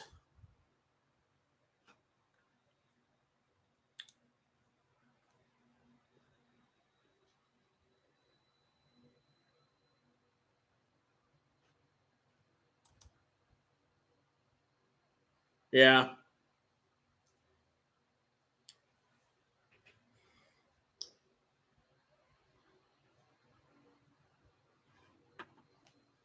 Yeah, I can understand that with mock drafts, Beast. I like to do it just for the fun of it, I guess, but I try not to do it too long. I start in April and then just kind of do it just to kind of familiarize myself with the players and what might be going on with the Lions and that sort of thing. So it's a helpful tool, but like the trades thing is kind of what's baffling me. There's only been like the one trade with the Jets and the Vikings, and because the previous year there were 6 trades, the year before that was 9 trades. So a lot of teams are deciding to stay put so far, but then again, day 2 and there could be a lot more different stuff like that. So.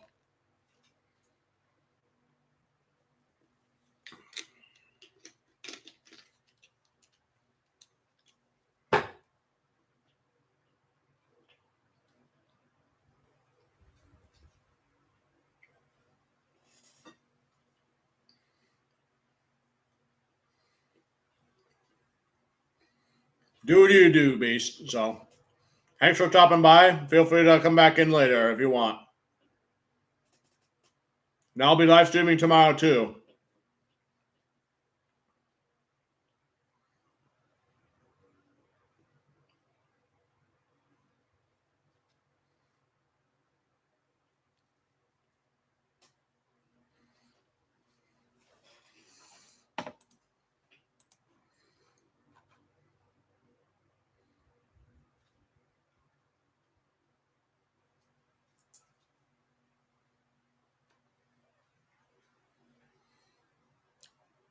Saints are still on the clock at 3:27. I figured they would just draft an offensive lineman. Maybe they're trying to work a trade with somebody. Yeah, Raiders have 2 tight ends. Unless they're planning on trading Michael Mayer for something. But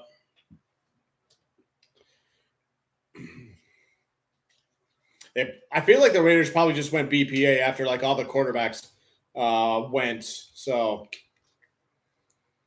they're probably going to have to settle for Spencer Rattler like on day 2 or something.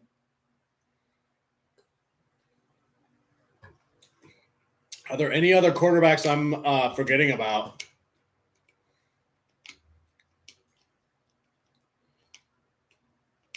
I don't think so.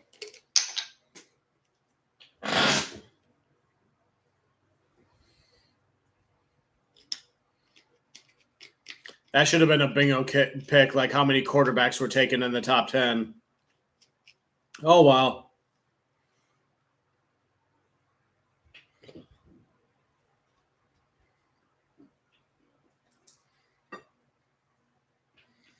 $2.10 to go for the Saints, who have not picked still.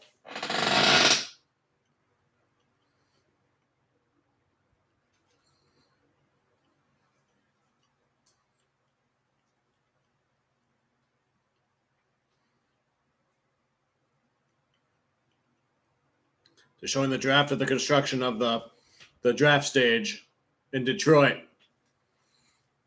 I've seen pictures of this quite a bit.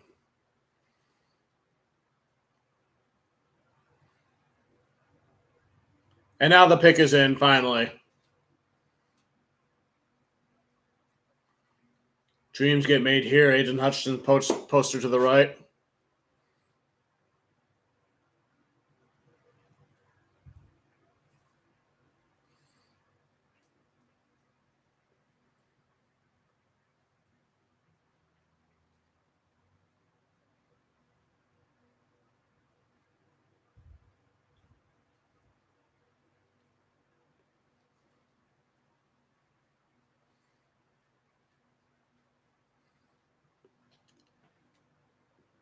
Longest streak at any point in the first round ever. 13 straight offensive players.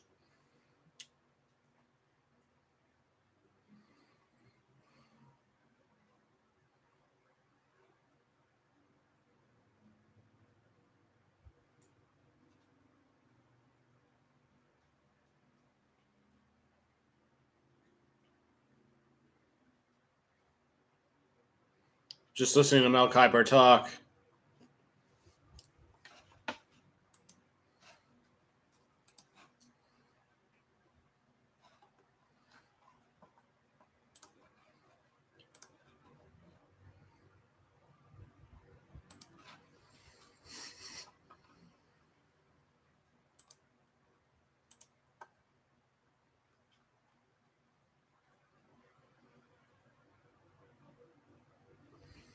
All right, ESPN's top-rated players remaining: Dallas Turner, Quinyon Mitchell, Terrion Arnold, Lateo Latu, Byron Murphy, Troy Fontenot. That's the highest-ranked offensive guard there at 6. Jared Verse, Graham Barton, Cooper DeJean, Chop Robinson. I accidentally said his name when I didn't mean to. The Saints pick is in. I'm guessing they go offensive line with whoever's left.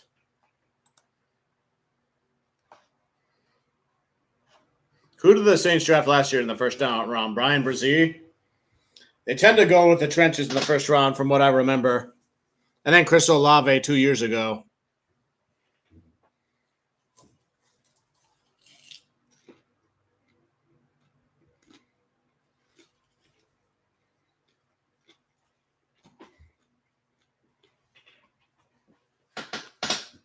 Fuaga. Tackle Oregon State.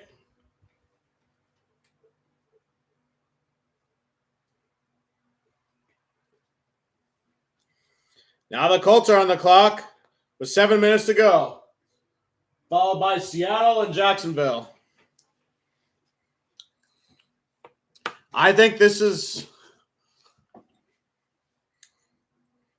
I predicted Quinyon Mitchell here to the Colts, but who knows?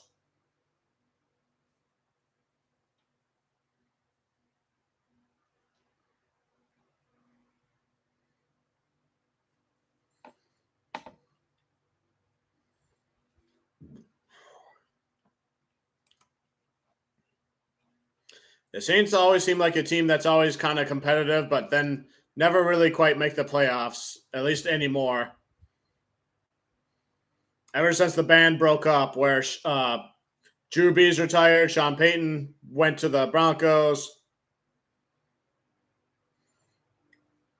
They still have Alvin Kamara, though.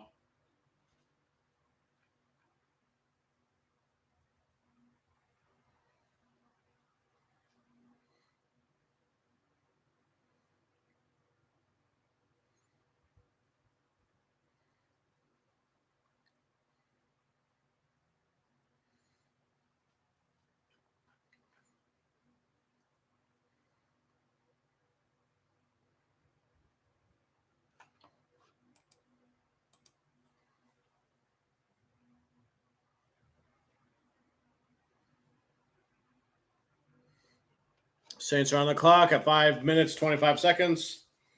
I see no one in my chat at the moment, so I can give my voice a little bit of a rest. That doesn't mean I won't be monitoring for trades.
NFL Commissioner just announced that Detroit has set the all-time day one NFL draft record with more than 275,000 fans in attendance.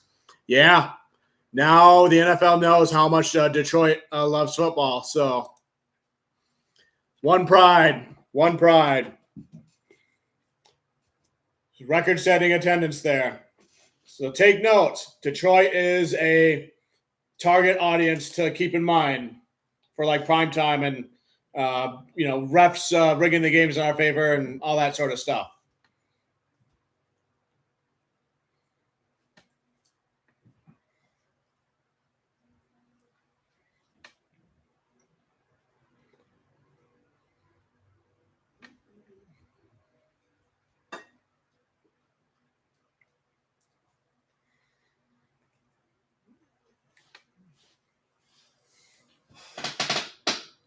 Colts are still on the clock at 3:08. I wonder if they're looking for a trade.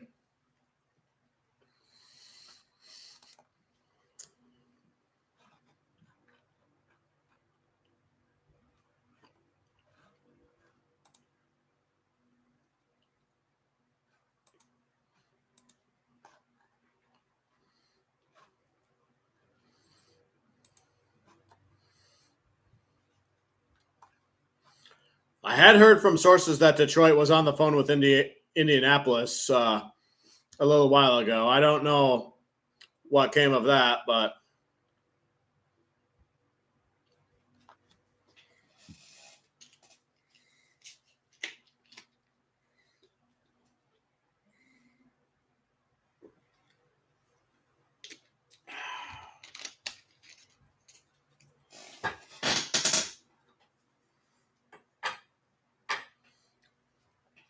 and now the pick is in for the Colts.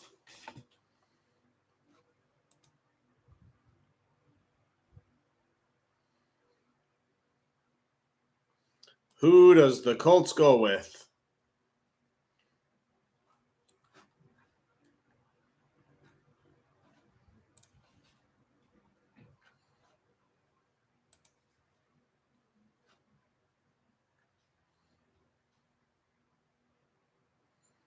All right, I think I have an idea based on Twitter, but I could be wrong.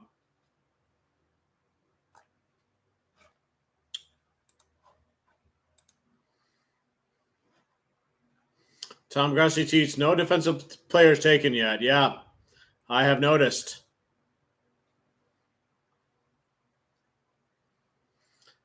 Brandon Perna tweets, if you were an NFL draft prospect, how would you want to be described by evaluators? Personally, I would want to be described as a mauler.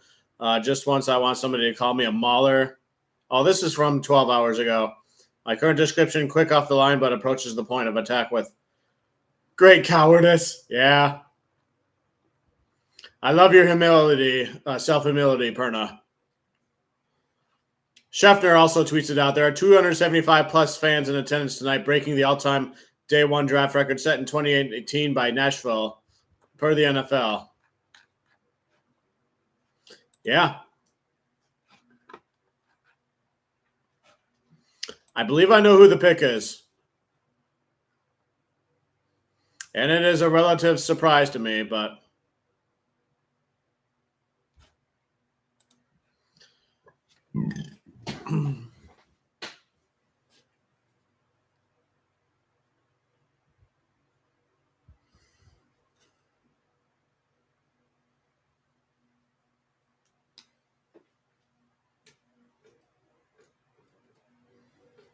there's the first defensive player taken, Latu, UCLA edge rusher.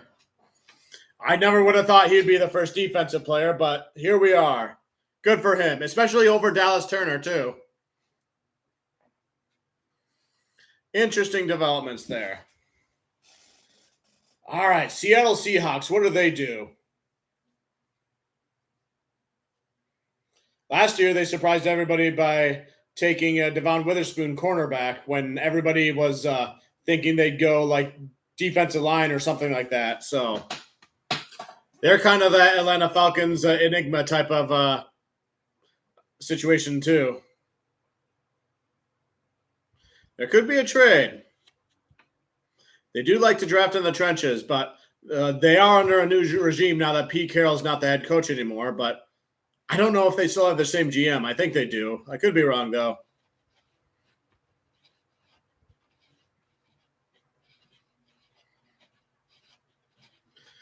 The Ravens got Kyle Hamilton's safety a few years ago, and he's been a difference maker. So maybe the Baltimore's former defensive coordinator saw that. Maybe they'll go Cooper DeJean here, who's, I think, the top rated, at least part safety in this draft.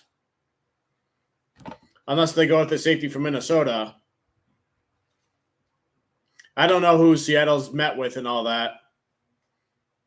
They probably would have drafted Latu if he had made it to them, but the Colts got him right in front of them. So 6:11 to go for the Seahawks pick.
Who's the highest rated offensive player for ESPN that's still available?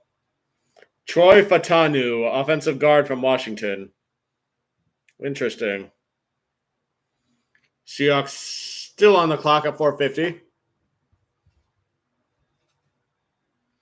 Amarius Mims is still on the board, offensive tackle from Georgia. Brian Thomas Jr. for LSU. I predicted him to go with the Bills.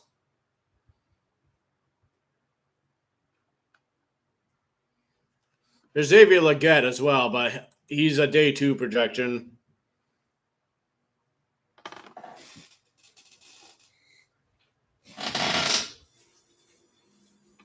The Colts also have Kwity Paye as an edge rusher, who was from Michigan from a few years ago too. So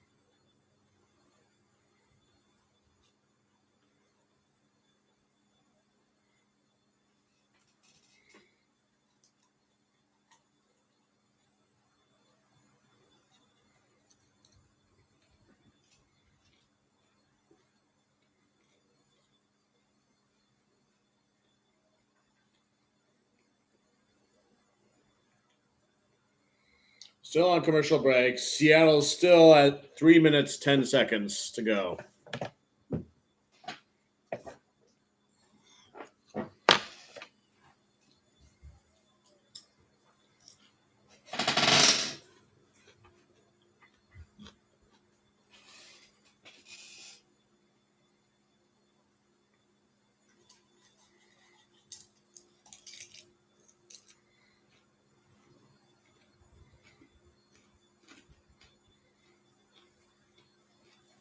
I'm going to get up. Up, the pick is finally in. I'm going to get up now.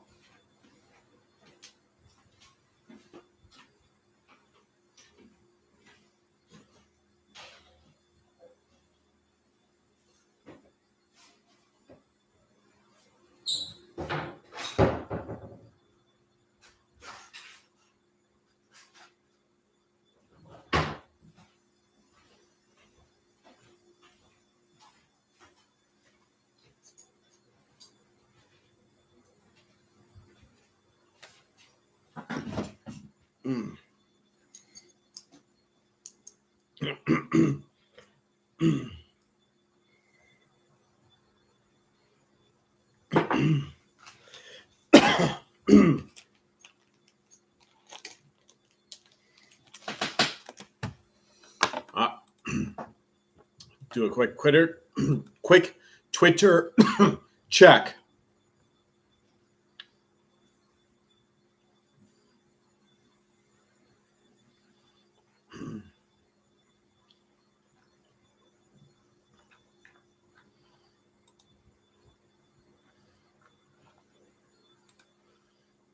Seahawks pick is in.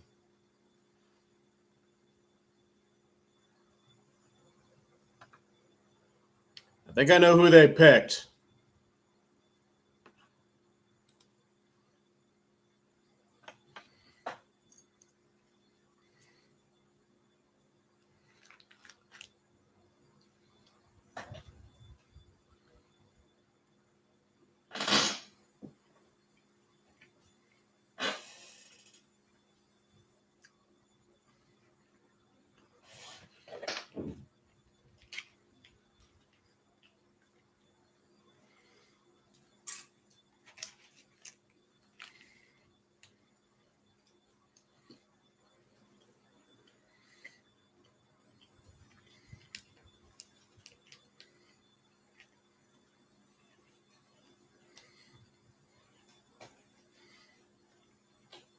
Dallas Turner, 5% chance now. Turn available at 16 pick. Here we go, ESPN, with this stat stuff.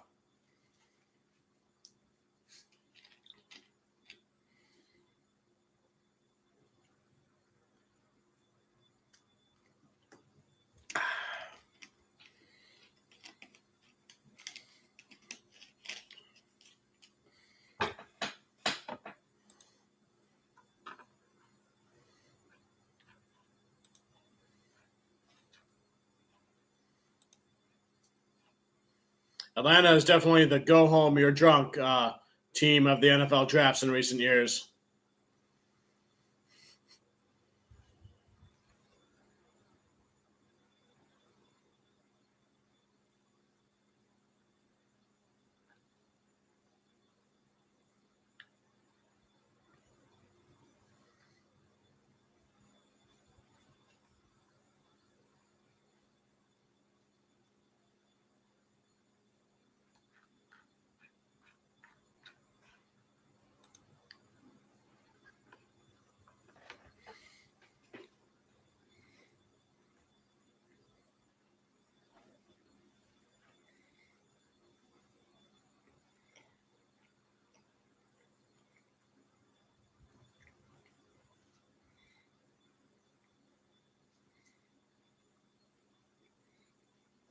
Special announcement.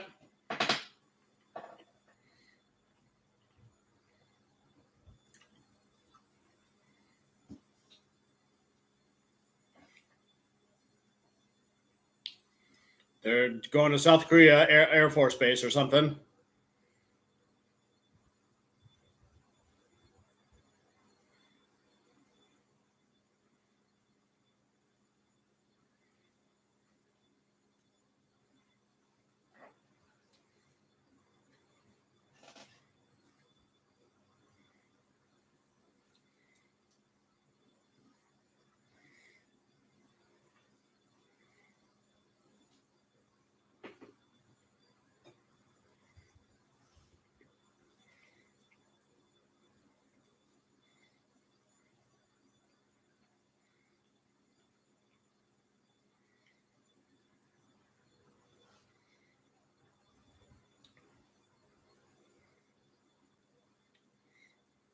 All right, I guess that was the announcement. Or no, it's going. Military.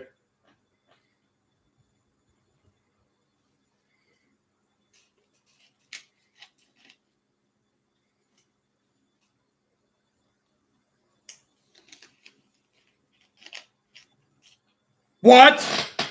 Byron Murphy? God damn it, Seahawks. Last year, Witherspoon, and now Byron Murphy, the one person I thought the Lions were going to trade up and get. I mean, you really love just trolling me, don't you? The Wicked Witch of the Pacific Northwest. I would be more pissed, but I know Jerzon Newton's still on the board, as well as several other edge rushers right now. But We're going to beat you, Seahawks, this year. Mark my words. The Detroit Lions are finally going to kick your ass in a game. We're going to get a W over you. Stop trolling us, Lions. You are not our daddy, Seahawks.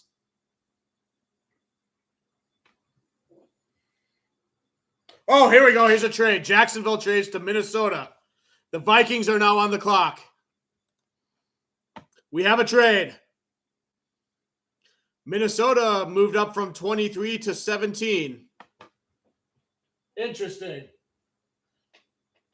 Oh.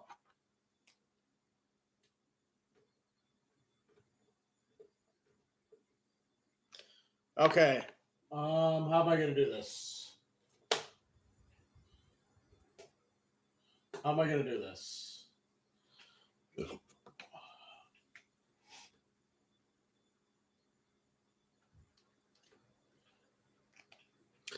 All right, we got a trade. Another trade, finally.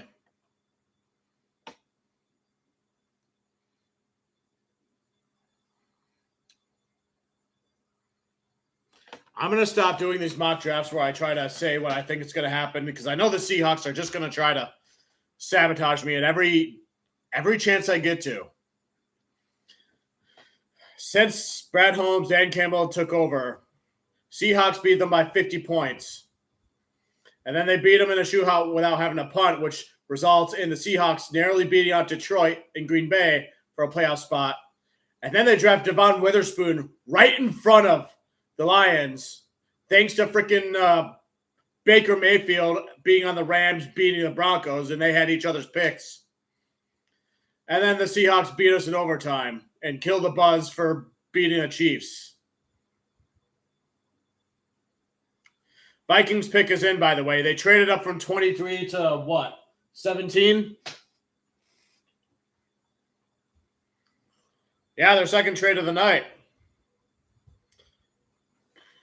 Who does Minnesota want up here?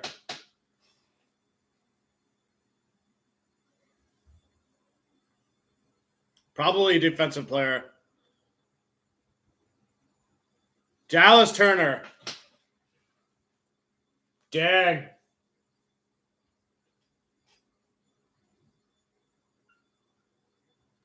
I can't blame him. If you want to get past the Decker and Penei Sewell, you need the best of the best. Dallas Turner is that.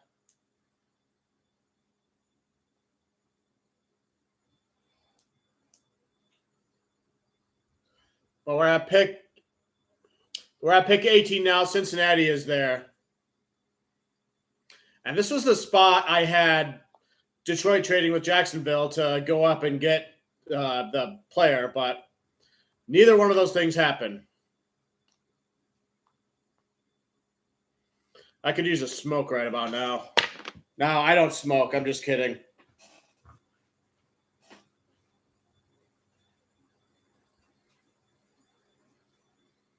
Bengals are on the clock.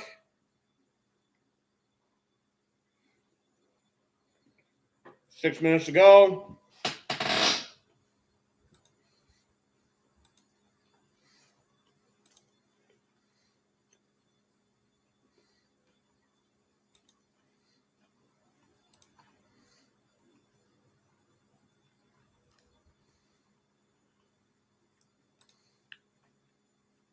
It's all right. Byron Murphy should not be able to get the better of Frank Ragnow.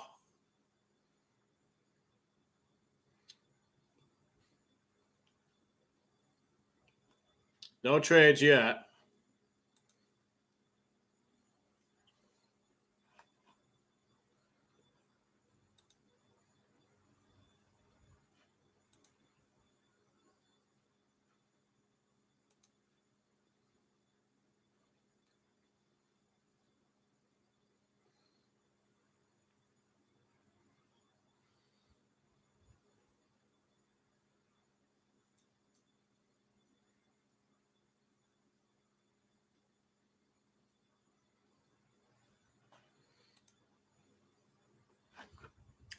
Yeah, you like Dallas Turner, Dylan? That was quite an interesting trade there, huh? They jumped what? 1, 2, 3, 4, 5, 6 spots up to go and get Dallas Turner. I probably would have done the same thing too, but like, wow.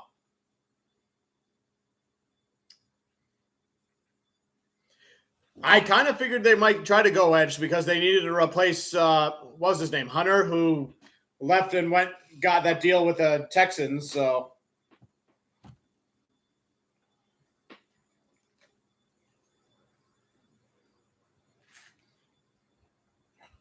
I'm actually surprised the Vikings aren't a team that like tried to get Byron Murphy. But Dallas Turner, not bad.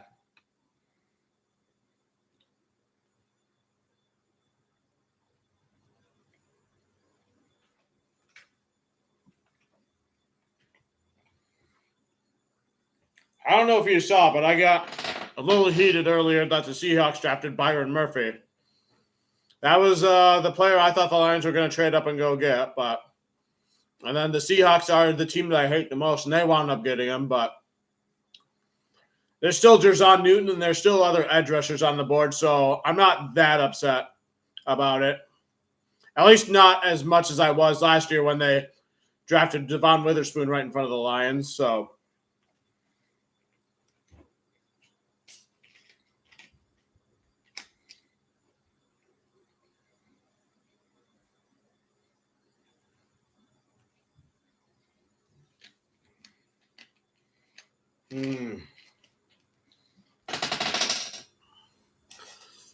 Just remember, the draft is in Detroit. Biggest crowd in NFL draft history, they said.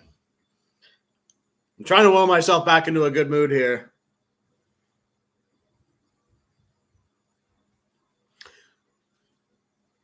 Yeah, I thought the Vikings were going to in the market for a defensive tackle too, so I'm kind of surprised by that as well.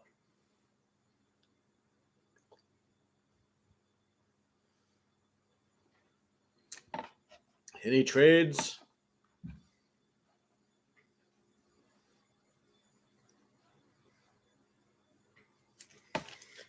The Chiefs State Farm commercials going on.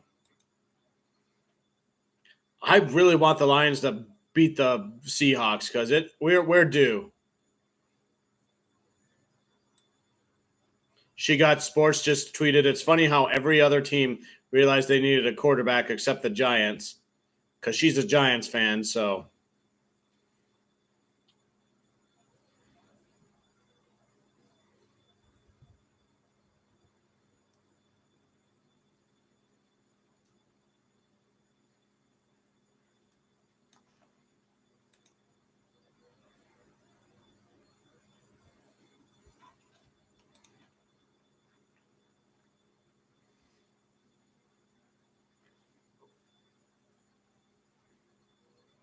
The Bengals pick is in.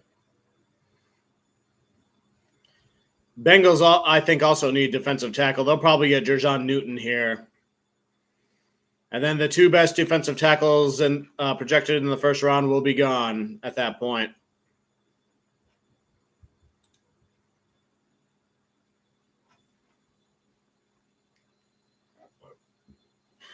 Or maybe they go wide receiver or edge rusher, because I guess both of those positions for them, their players there right now have requested trades out.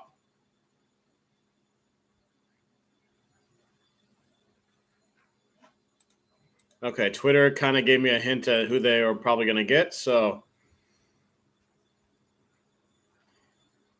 kind of sinks in a little bit.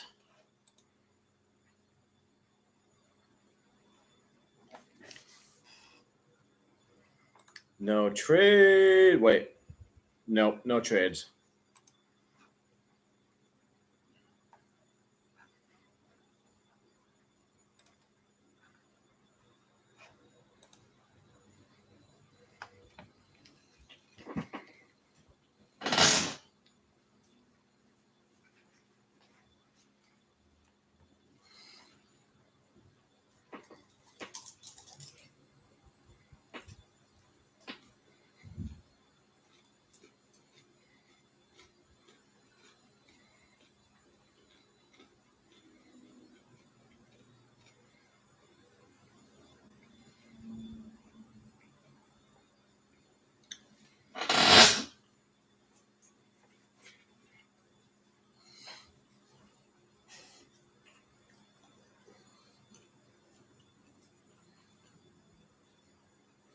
After Cincinnati, it'll be the Rams, who have a first-round pick for the first time in a long time. And then after that, Pittsburgh.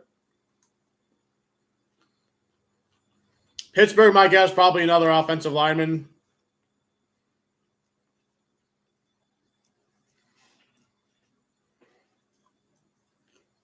Tackle, if possible. Oh, how many tackles does Pittsburgh have? I don't know.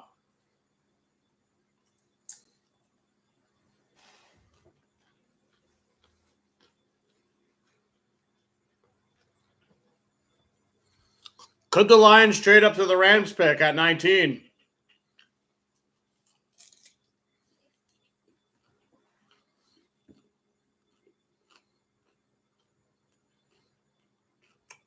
Band is jamming out there.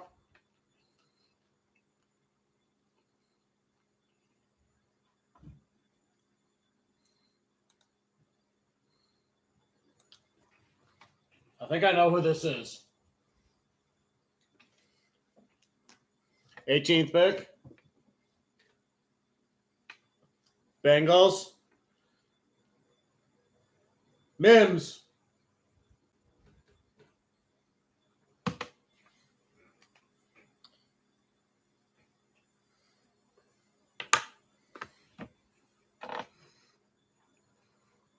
Rams on the clock. 5 minutes to go. Lots of offensive linemen going lately.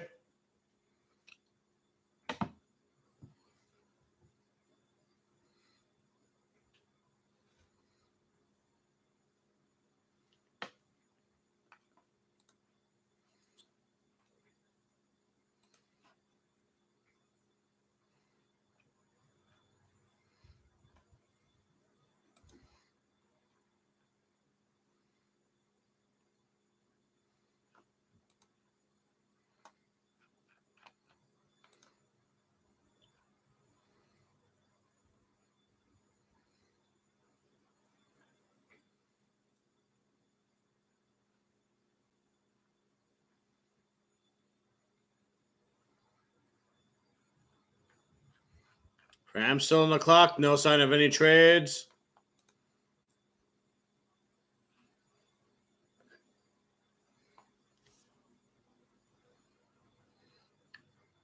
What would the Rams look for? More help. I feel like they could go anywhere. Maybe cornerback? I don't know. It's weird seeing them in the first round.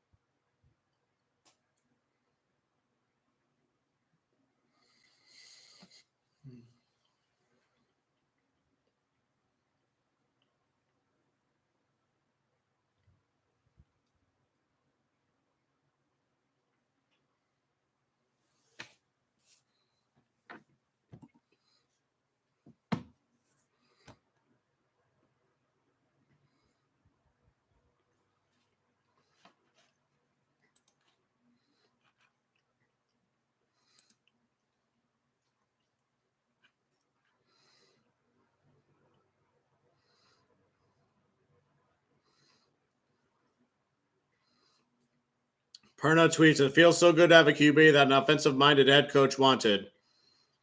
Nice.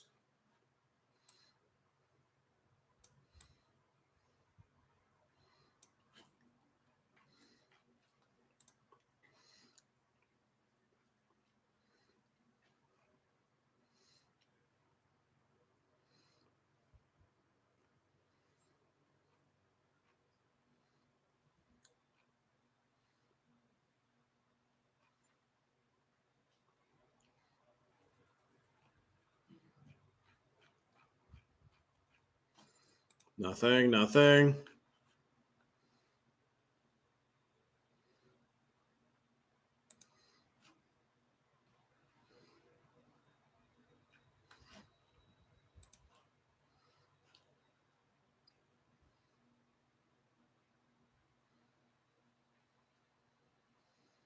All right, I think I know who the Rams picked. So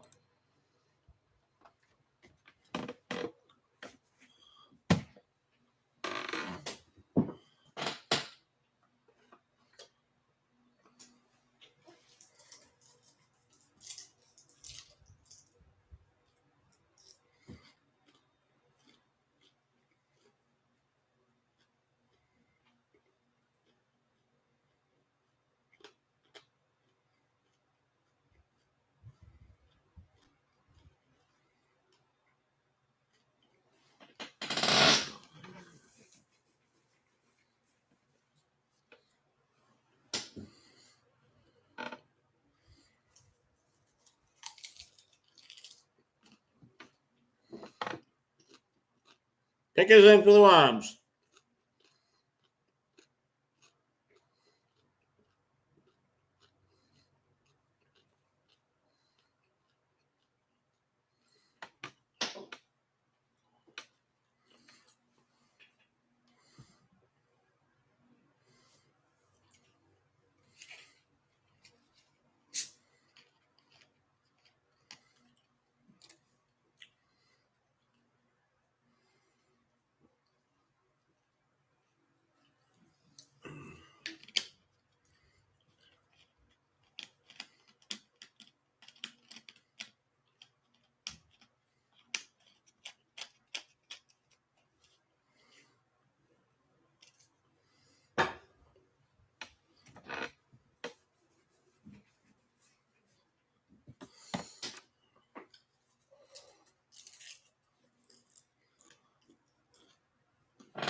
Talking about Jared Verse.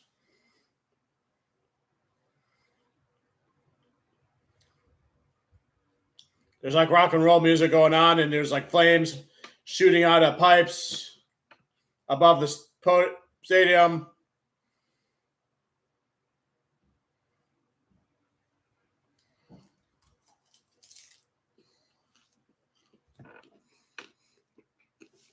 Announcing the pick.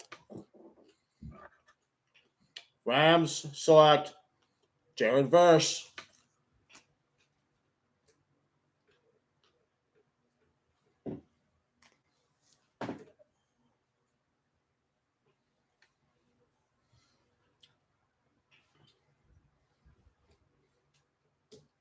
Steelers are on the clock now.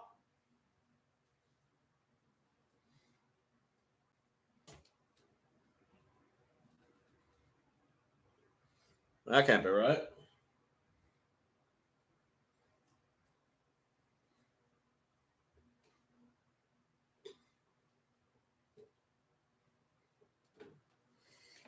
Seven minutes for the Steelers.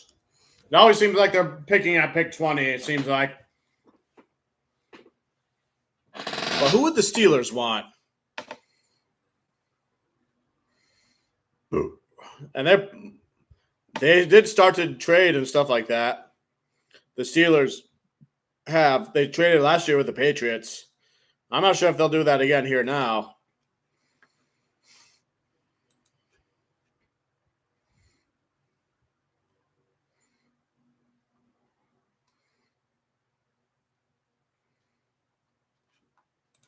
Nothing so far.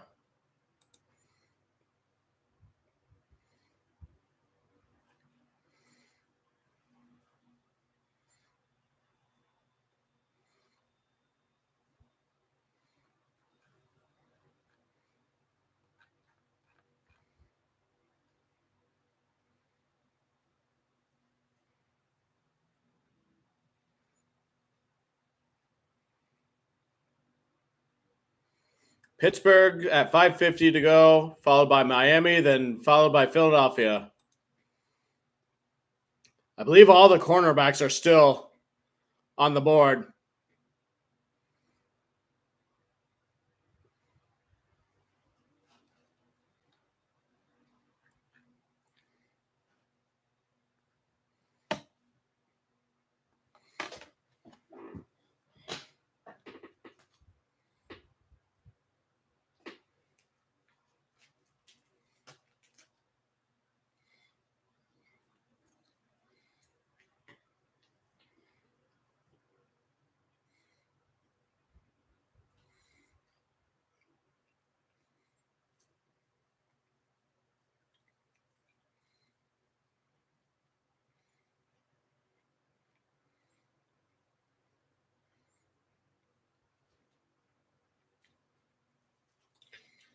The Vikings are really the only teams that are like kind of trying to be aggressive with trades. They've done 2 trades, so they might be perceived as the ones who won the draft.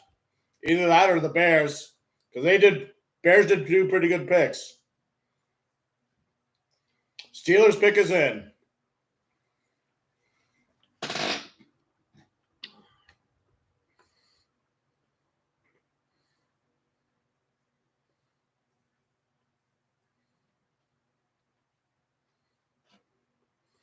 Who are the Steelers going after?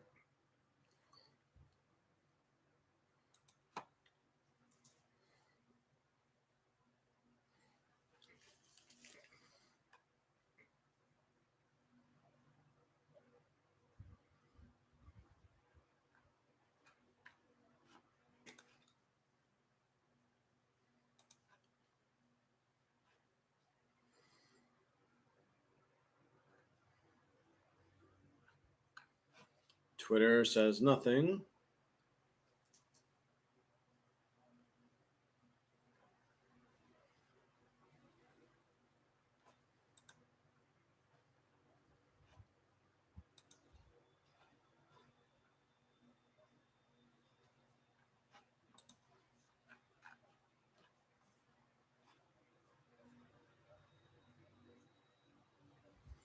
All right, I think I know who they picked. I think it's the position I was kind of predicting for them. Just didn't think there was any left.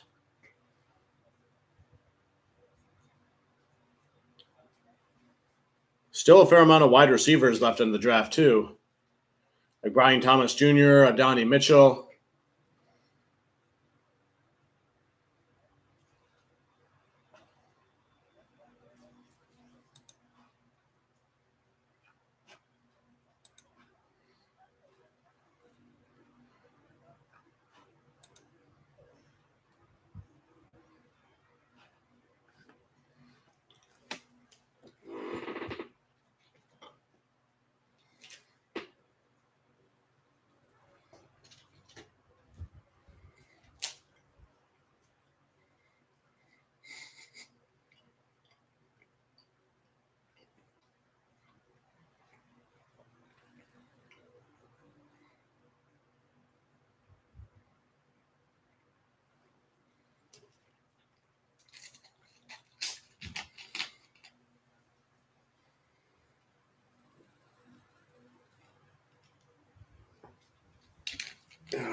The Packers still have to pick at 25, and then the Lions, unless like the Bears and the Vikings somehow trade back up in the first round, which I highly doubt. Who's the last team to have 3 first-round picks? Probably like the Eagles or the Jets or something.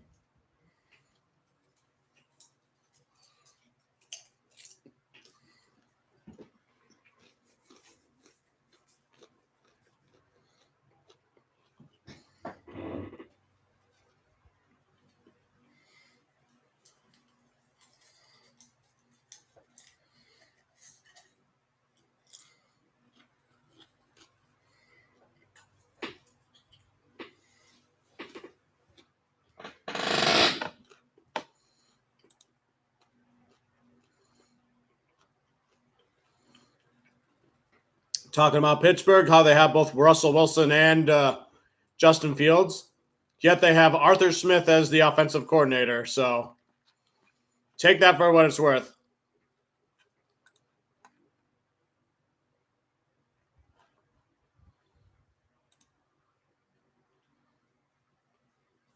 Is that Jerome Bettis?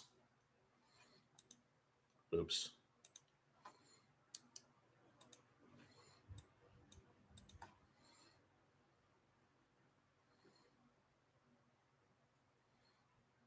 Walter Payton?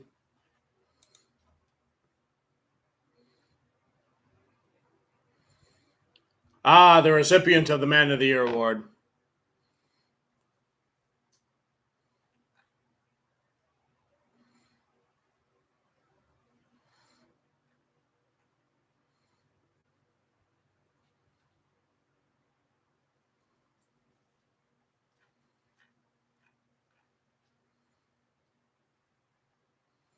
Cameron Hayward.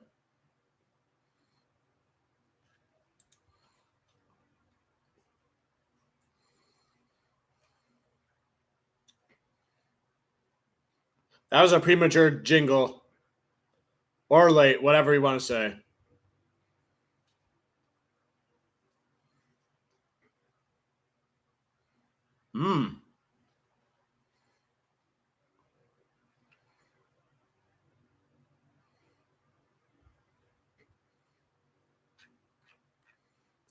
Well said, sir.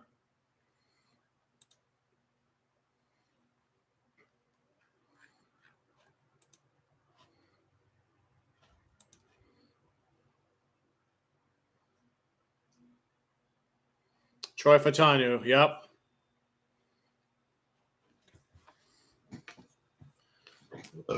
Excuse me.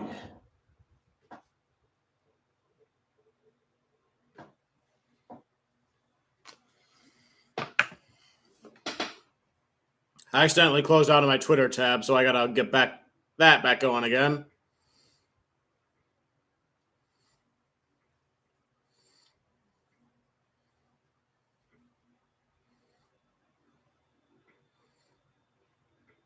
The next highest rated offensive tackle is Tyler Guyton from Oklahoma, if anybody was wondering.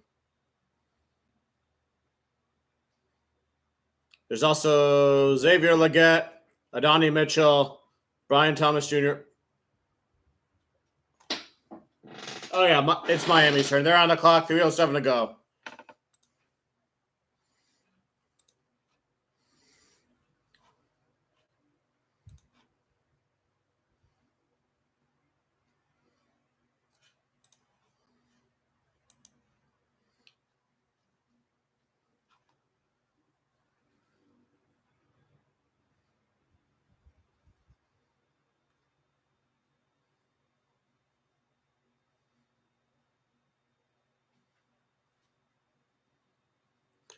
Miami at 233, followed by Philadelphia, then Jacksonville, who traded back from the Vikings pick that they originally acquired from Houston.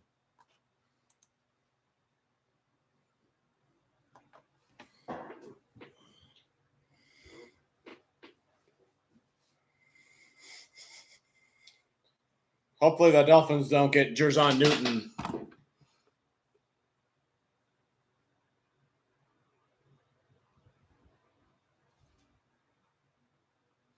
The pick is in, so no trade on this one either.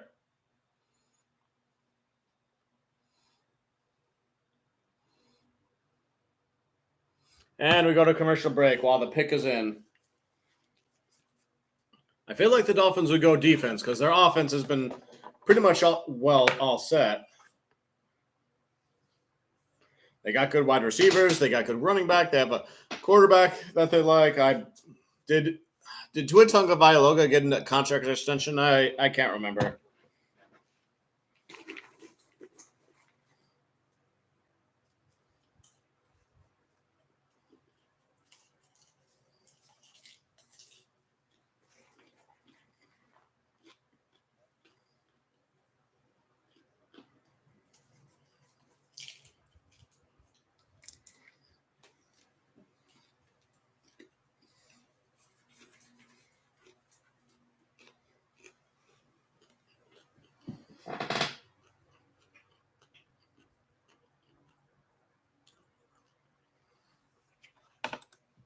All right, Twitter dazzle me.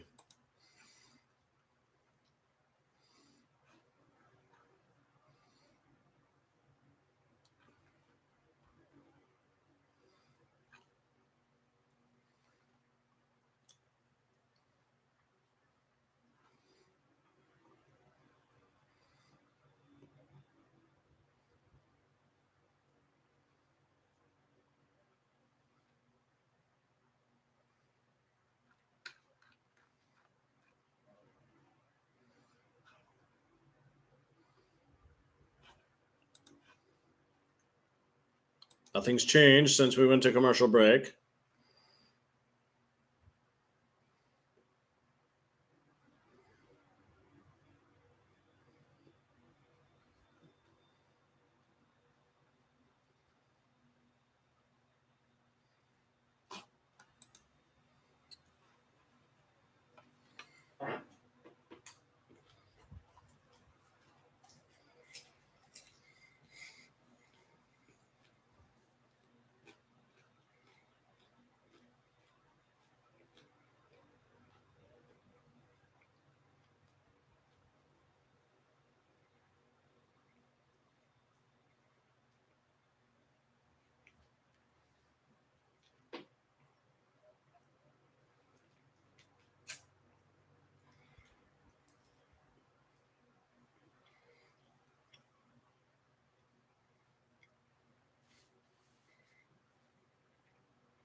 All right, we're back from commercial break.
Any news about the Dolphins?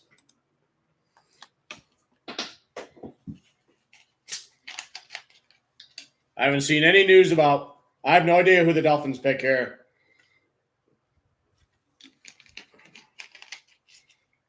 Probably defense.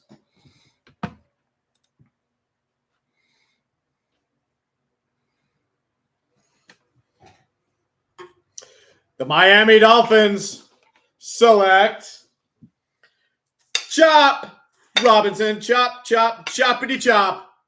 Yes, I've been waiting all night to do this gimmick, and I've been doing this with Chop Robinson the whole time. So congrats to Chop on being drafted. I chose a cupcake this time, so.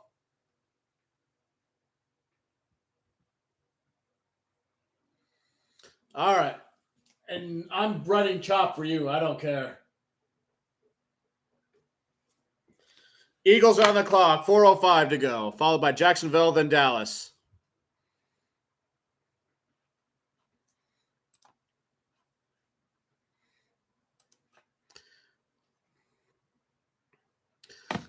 Dang, he was one of the ones I was hoping the Lions might try to draft too.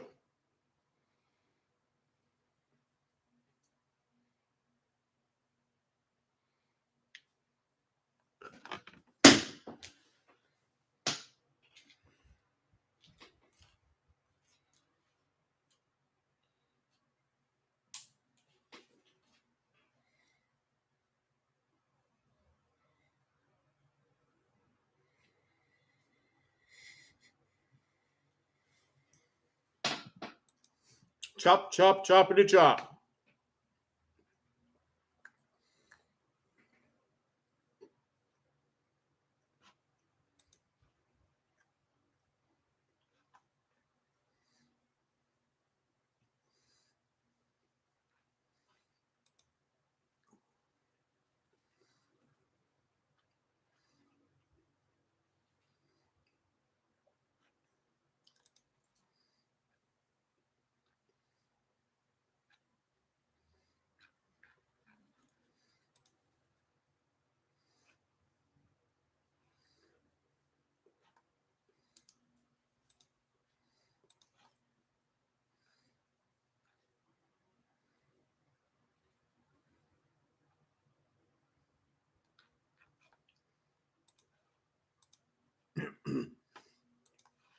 Yes, his nickname used to be Pork Chop. His mother gave him that when he was a chubby kid, but then he got in good shape and decided, you know what, I'll just keep Chop from Pork Chop and Chop. And that's a good call because chop, chop, chop, chop, chop, chop. Just like SpongeBob and Sandy doing karate.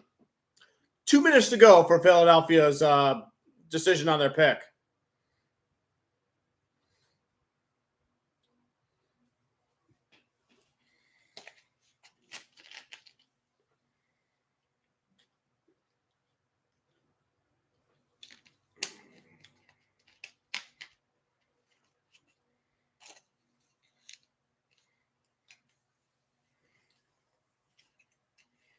The Eagles just extended their wide receiver AJ Brown to, I think it was AJ Brown to extra 3 years, $96 million.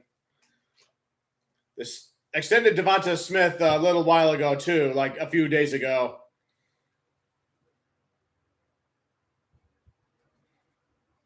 1 minute, 13 to go.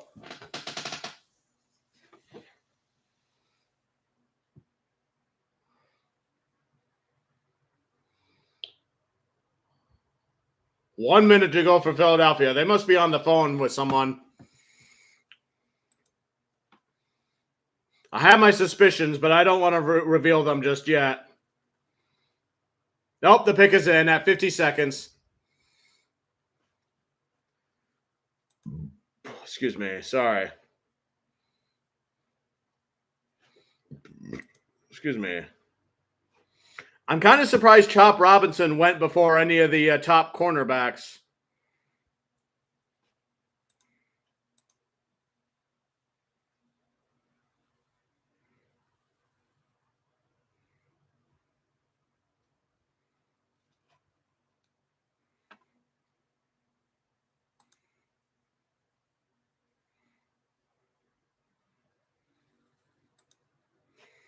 Eagles draft room, everybody's standing up as if they're like listening to the national anthem.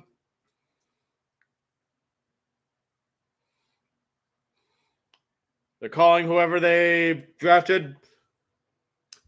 I think they'll probably go cornerback. That's my guess for Philadelphia.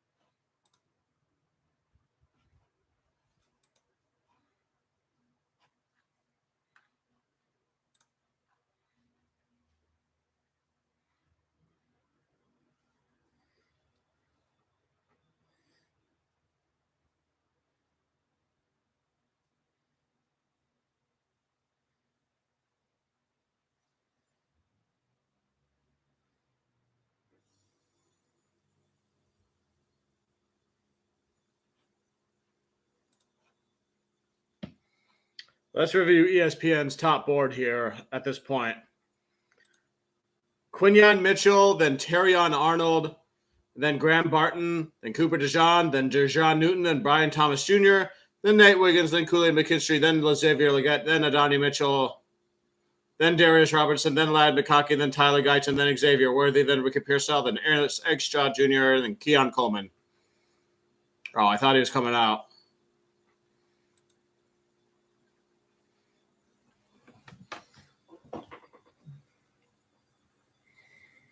Goodell comes out. I'm going to guess Quinyon Mitchell here. And I didn't see it on Twitter, so I don't know. NFL's gone global.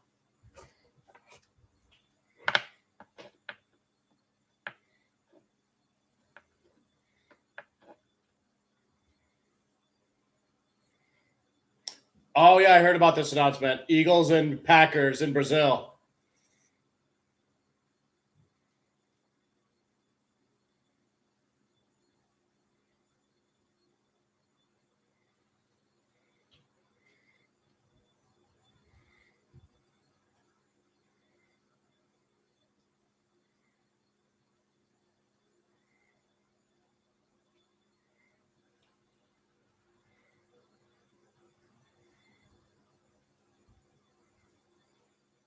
Jordan Mailata.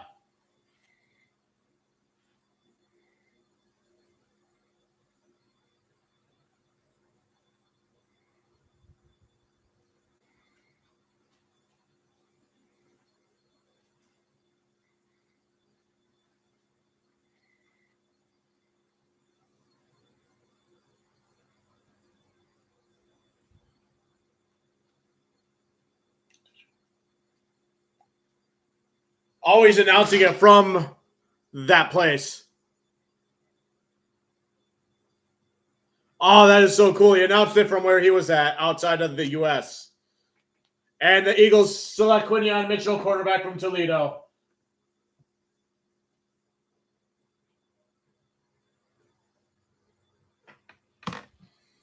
I knew the Eagles needed a quarterback and cornerback, and the best one available was right there for the taking. So,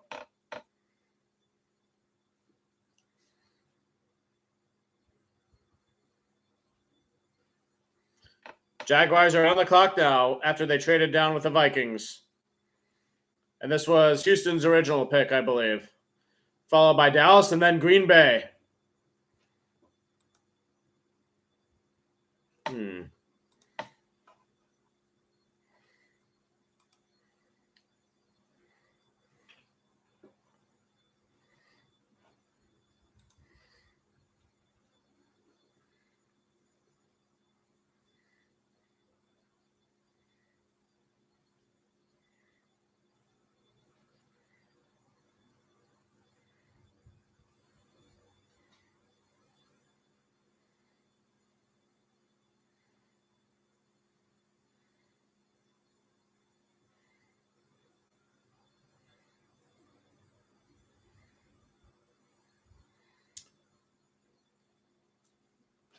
'All right. I think Jacksonville just goes BPA. According to ESPN's big board, Terrion Arnold's the highest player remaining on the board, followed by Graham Barton, and then followed by Cooper DeJean, and then Jerzon Newton after that.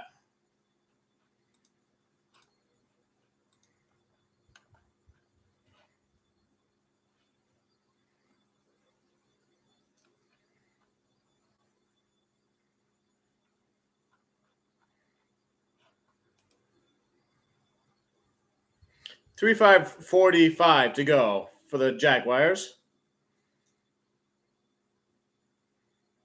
And the pick is in. Let me guess. They go with Terrion Arnold, the best available player. Wait, did Jacksonville need wide receiver too?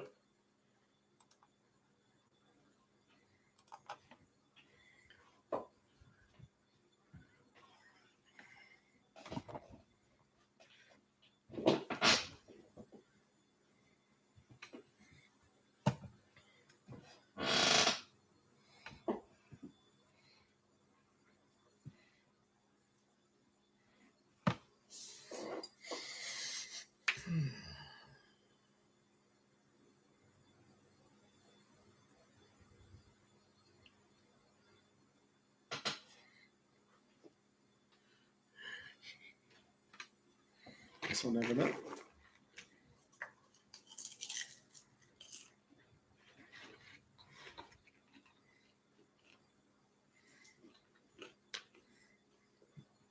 Congrats, you two. Congrats. And Jared Goff. Jared Goff. Jared Goff.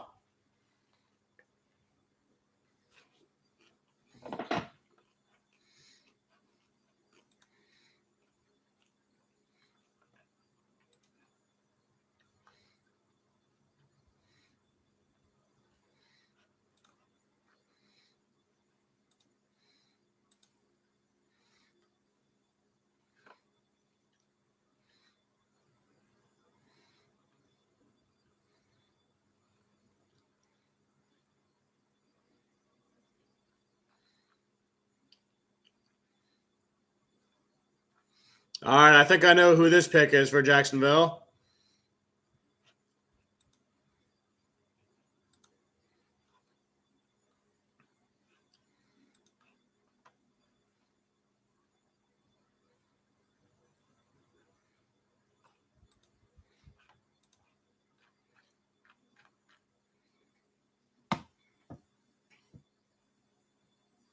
Anyone ever watch a show called The Good Place?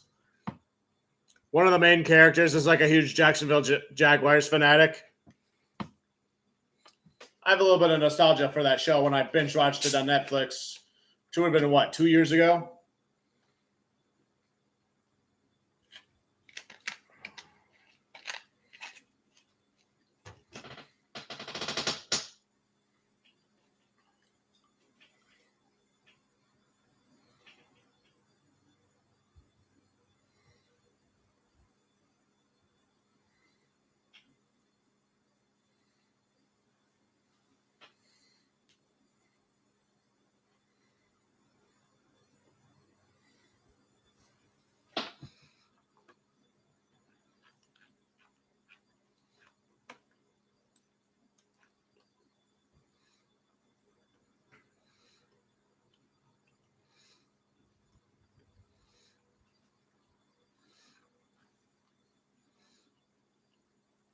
Here we go with the pick.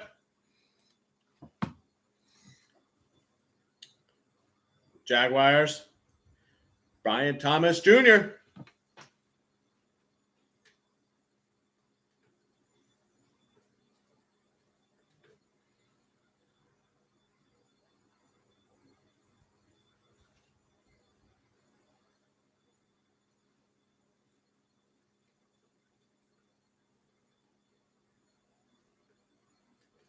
That was bugging me for a bit, but. And now Dallas is on the clock, and then followed by Green Bay, and then after that, Tampa Bay. What is Dallas going to do? Dallas is a mystery to me, in my opinion. They are an enigma. I don't think they'll go defensive tackle because they drafted Mozzie Smith the year before. What did they do in the 2022 draft in the first round? I know the year before that, that's when they got Micah Parsons.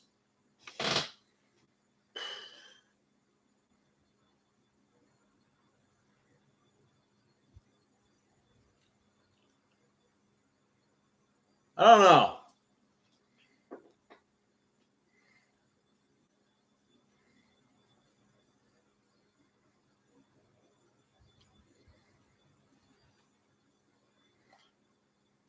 Probably edge maybe. Defense interior. I really don't know. I talked about this with the Cowboys fan who I work with, and good on them for their poker face stuff. Because they're another one of those teams like Atlanta that could be very random. I predicted on my bingo sheet that they would reach for a second round type of player. But I don't know.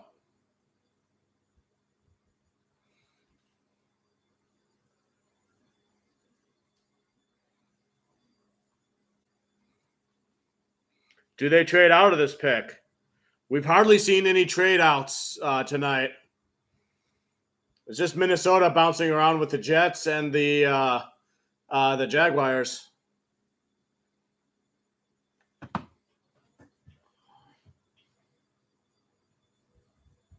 Yeah, sorry, Buffalo, that Brian Thomas Jr. didn't follow you there.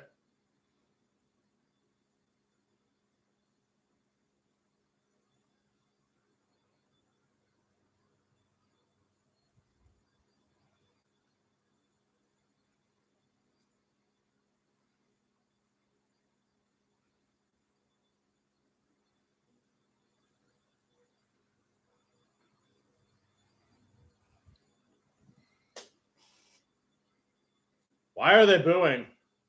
They're showing Jerry. Oh, they're booing him because of the Decker reported stuff. Yeah, we hate the Cowboys a lot right now because of that. But who doesn't hate the Cowboys, honestly?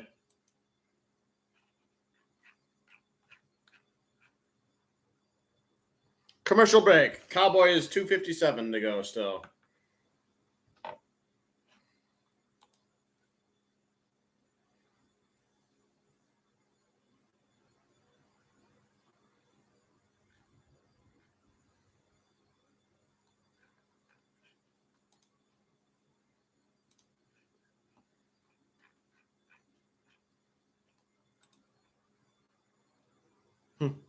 Scooter just tweets, bro, I hate the Eagles. He's a Cowboys fan, so. Today, the entire NFC East is the Big Lebowski. I hate the Eagles, man, so I don't get that one, Tree.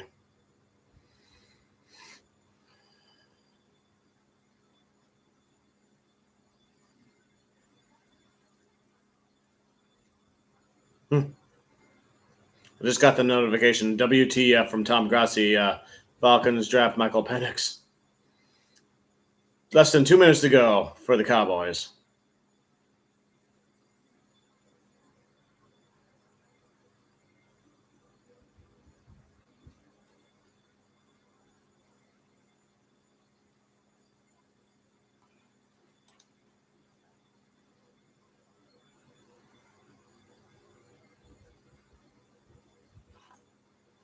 Interesting. Schefter has a tweet where he basically says Sean Payton feels as strongly about Bo Nix as he does about Mahomes. We'll see.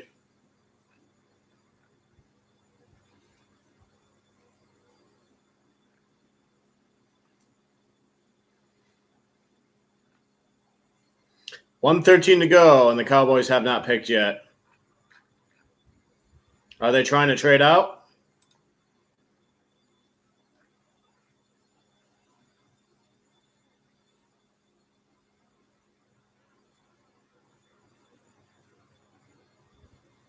Tom Grassi just posted, this board is falling really nice for the Packers.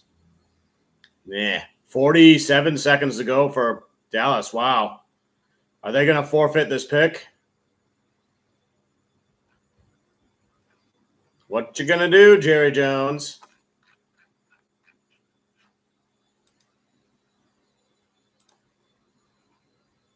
$30 seconds to go. Ooh, suspense.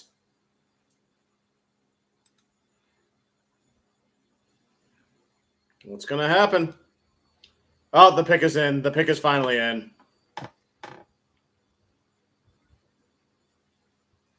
Woo.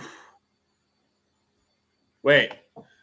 I just read something. Dallas Cowboys have traded 24th overall pick to the Detroit Lions. I don't know if it's fake news or not. Stand by. That's just one tweet. A trade. Detroit Lions. Lions are traded. Lions are on the clock. Traded ahead of the Packers. Oh, man. That went down to the wire.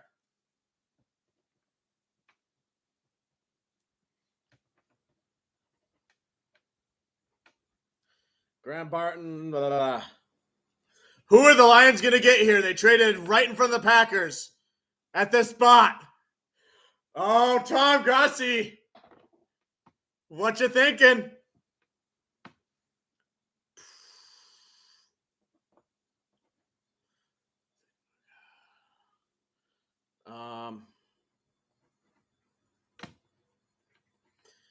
I got to know what this compensation is, but I'm writing down initials of a few people I suspect that it could be. 1, 2, 3, 4, 5.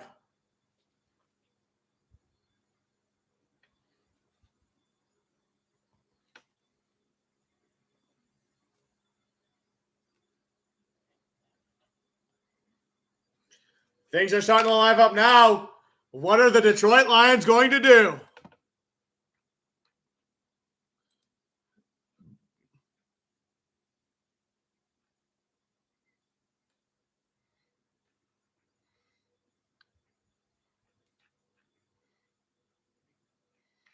What are they going to do?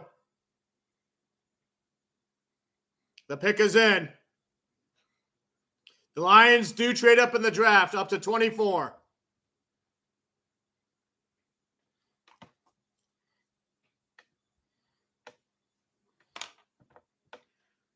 Oh, baby. These are two teams that made it at least to the divisional round. Detroit and Green Bay did.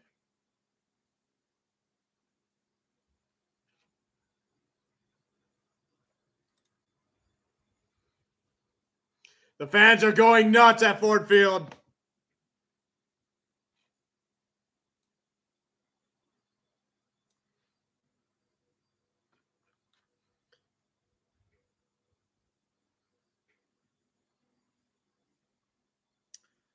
According to Twitter, I think they're saying Terrion Arnold. Maybe. I wrote down 5 names on this flashcard of people who I think it might be.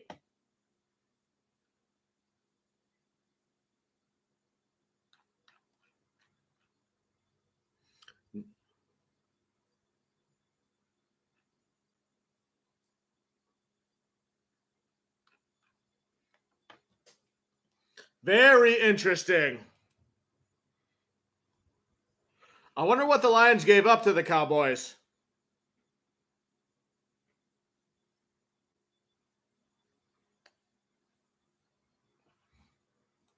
Twitter is saying it's Terrion Arnold. But did the Packers have interest in Terrion Arnold? I don't know. I can't wait to hear all about this.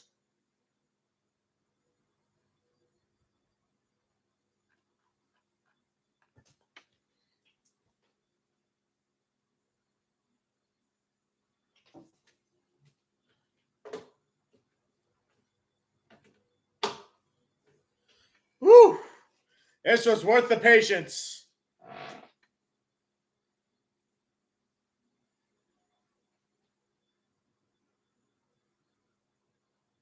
Youth and high school levels. Probably flag football stuff. Girls flag football. So Eminem, Nora Hutch are announcing this pick.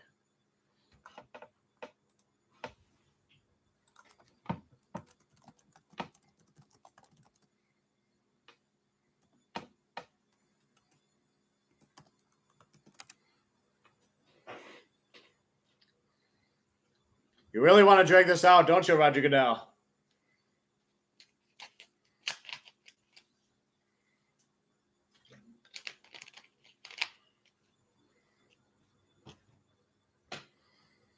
All right. Ellie Felgo. Yep. Let's announce the pick. Detroit Lions. Terrion Arnold is a Detroit Lion. Let's go. Let's go. And he was not any one of the 5 names I wrote down on here. Terrion Arnold, quarterback, Alabama. It all makes too much sense. I mean, it could have been Kool-Aid McKinstry, but Terrion Arnold. Woo!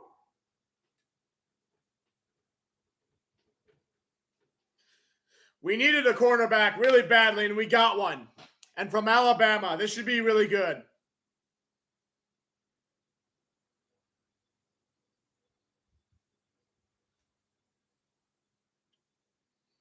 Dallas might have been one of the only teams ahead of the Lions that was willing to make a trade with them. Obviously, Green Bay probably didn't. Buffalo probably had no reason to. Terrion Arnold's in like a pink-ish suit. I don't think Tampa Bay would have made a trade like that because they need cornerback too. Arizona, I doubt it, but now does this make up for Decker reported incident? I wonder. But yeah, Green Bay's on the clock, so woo! Detroit Lions get Terrion Arnold. They trade up for him at 24. In a way, I'm kind of not surprised. The surprise was that he fell all the way to 24, and Detroit and Dallas are the 2 teams that made the trade for it. So, and at first glance, when I first heard about the trade, I thought they were trying to jump Green Bay ahead of somebody. But I think I realized that Dallas is probably the only team willing to trade down between Green Bay, Tampa Bay, Arizona, and Buffalo.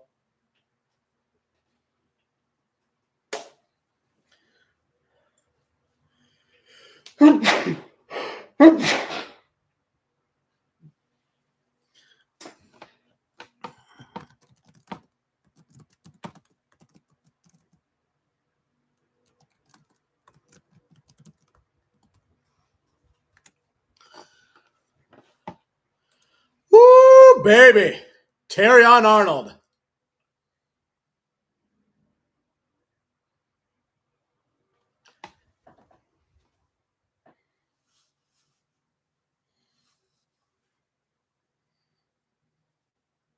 Packers pick is in, by the way. I guess that gives Tom Grassi a jump scare there, but unless the Green Bay does something like Green Bay either has to get Quinyon Mitchell or Grant Barton. One of those two, I would think. Probably Mitchell since it's defense. So,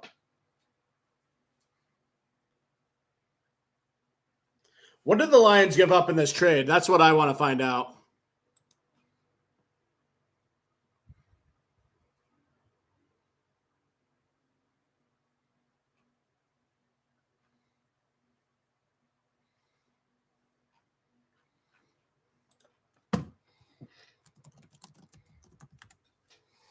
Yeah, it made too much sense. Brad Holmes went to Alabama. He loves Alabama players to scout them. Needed a cornerback.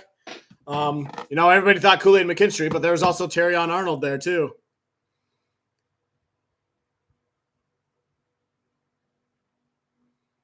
I think they're chanting Jared Goff.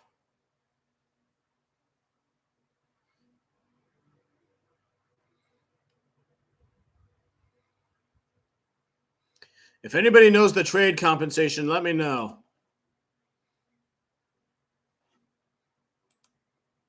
Are they chanting Jerry Jones?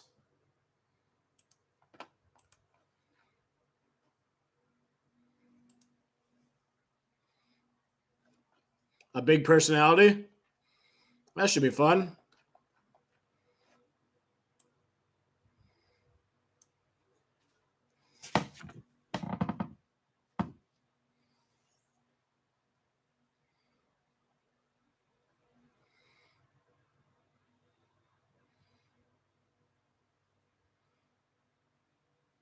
Oh, drowning Charion, I bet. I'm home, he says.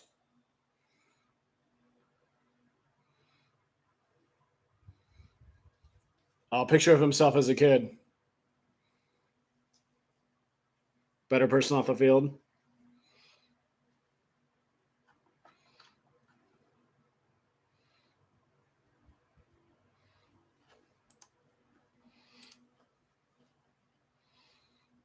Oh, Brad Holmes, you're like the One Ring in Mount Doom. You see what you want, and you go and get it.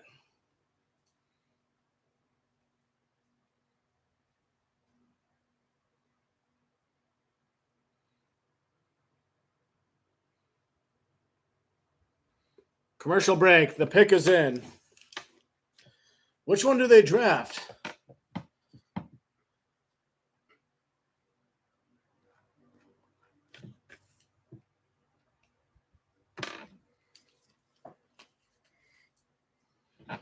Terrion Arnold. Kind of makes me want to watch the show Hey Arnold again from Nickelodeon, which I haven't seen in a very, very long time.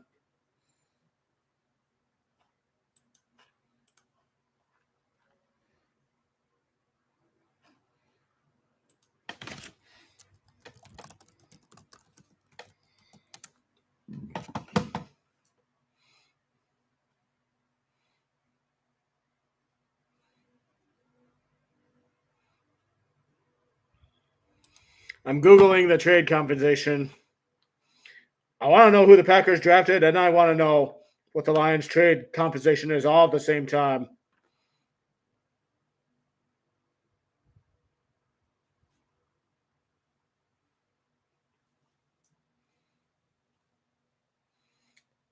All right, I think I know who the Packers got. Let the booze come out for Green Bay.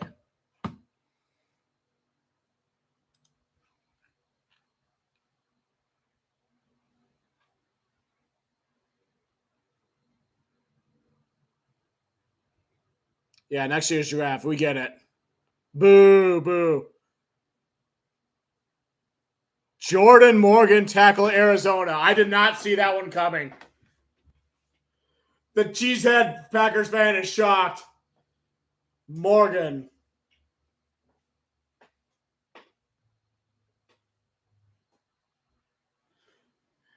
Wow, they passed on Quinyon Mitchell and Graham Barton for this guy. And they drafted offense. All right. Here's the trade compensation. Lions traded number 921 and a third round pick, pick number 73, acquired in the TJ Hawkinson trade from the Vikings. So it cost them a third round pick. Okay. So the Lions have no more third round picks. But the Cowboys did give back a seventh round pick. All right. That seems fair to me, I think.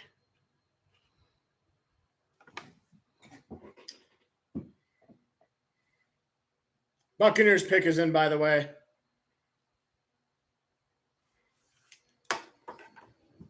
Oh.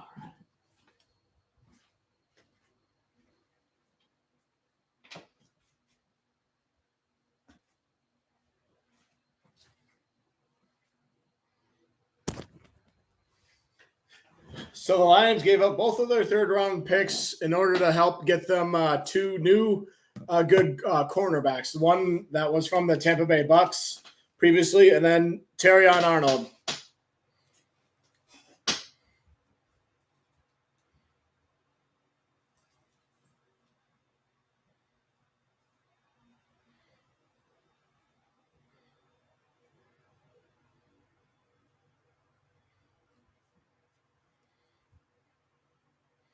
Oh, the Packers hand cheeseheads ducking their head. It's like, oh, I was not expecting that.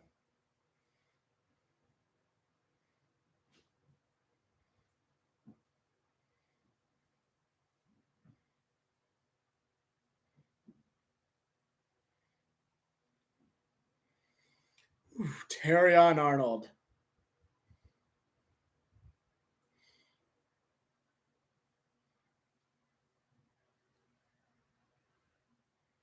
Texting my dad.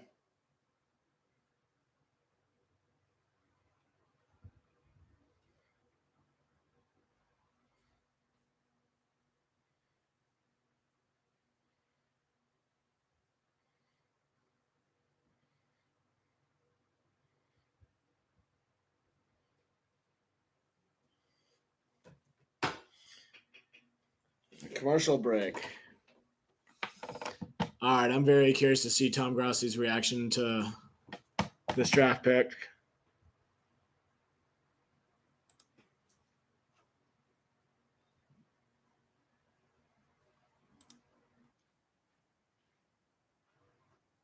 I'm rewinding until they get this.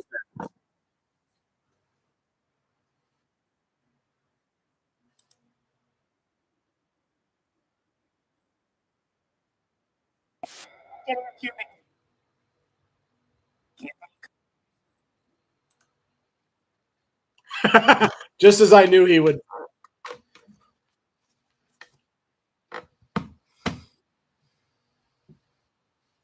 I rewound this a little bit. Tom Grossi's way better at this than I am.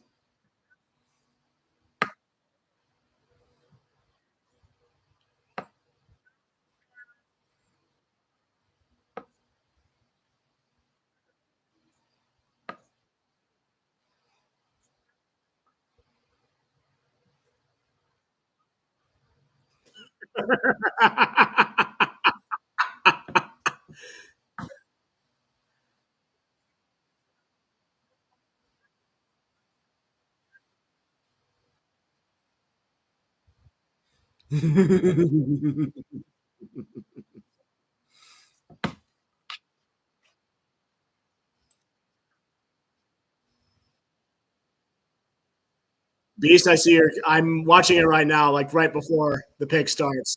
I saw the cheesehead lady at Detroit duck their head.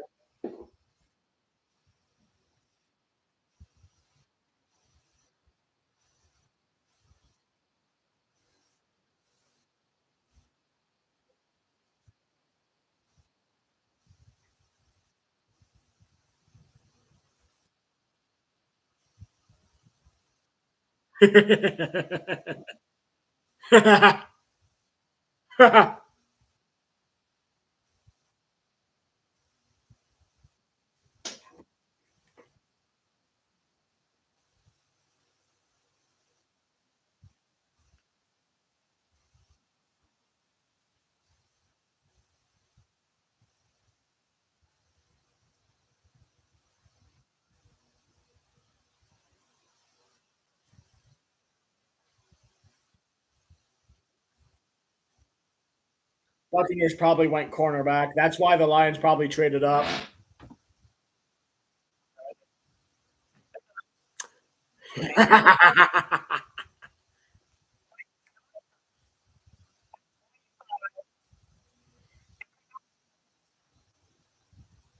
Or Nate Wiggins, yeah.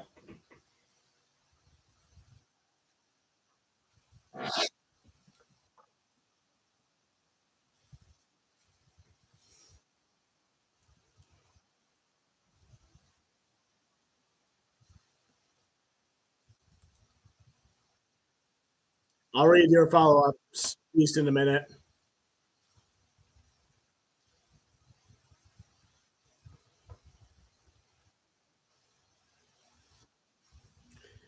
It's like he's trying to pick between Coke or Pepsi.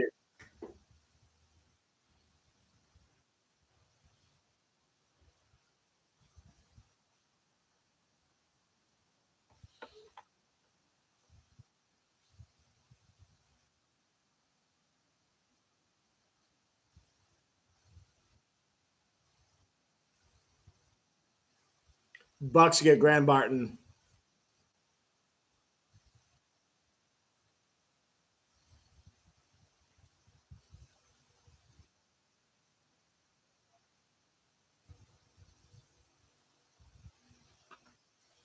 Try with fast forwarding a little bit.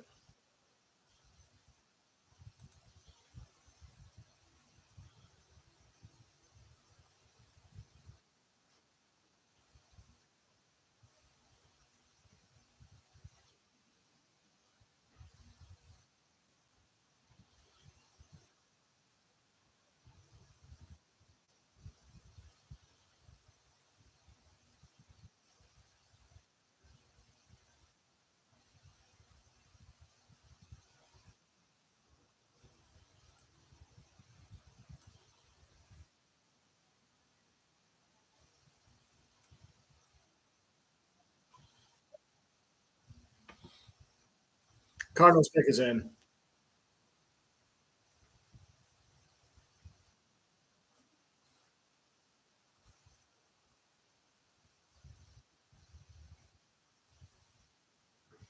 Freaking.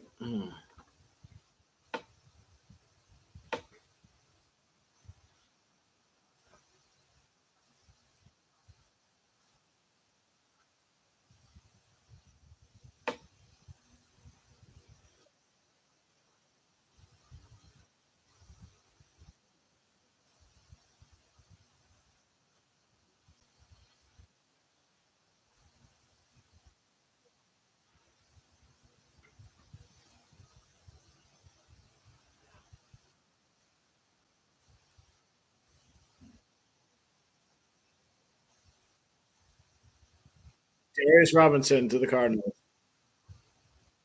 Darius is in the first round. Good for them.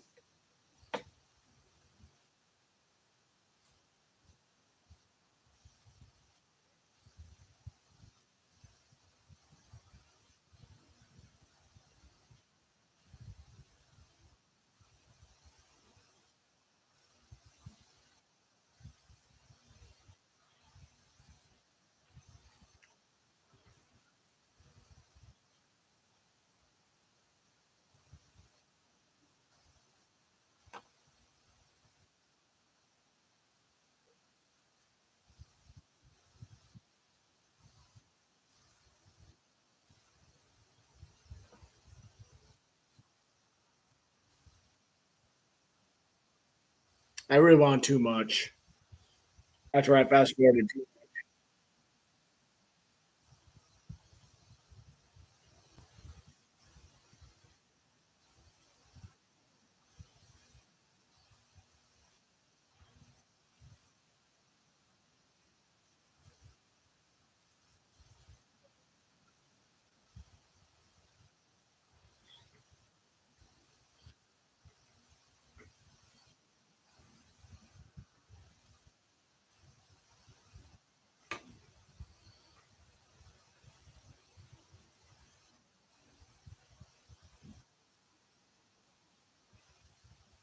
There we go. Oh, they go Jordan Morgan.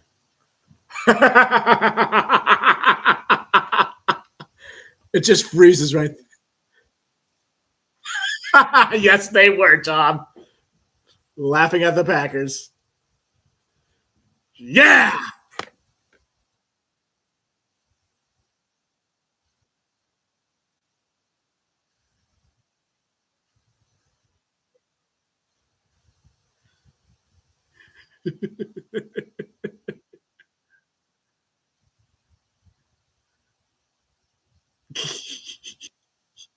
Rolling back tears.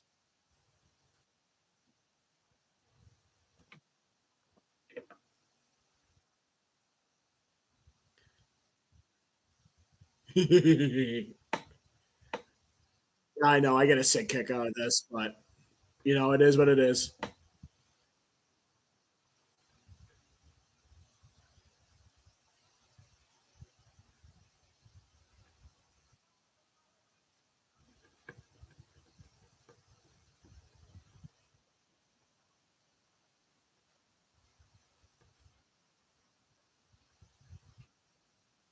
Just one time can I get a pick?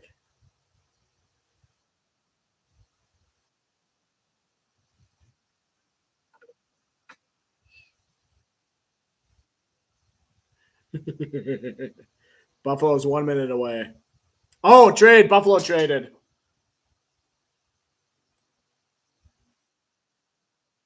Ooh, the Chiefs trade up 28. Chiefs with the Bills. Wow.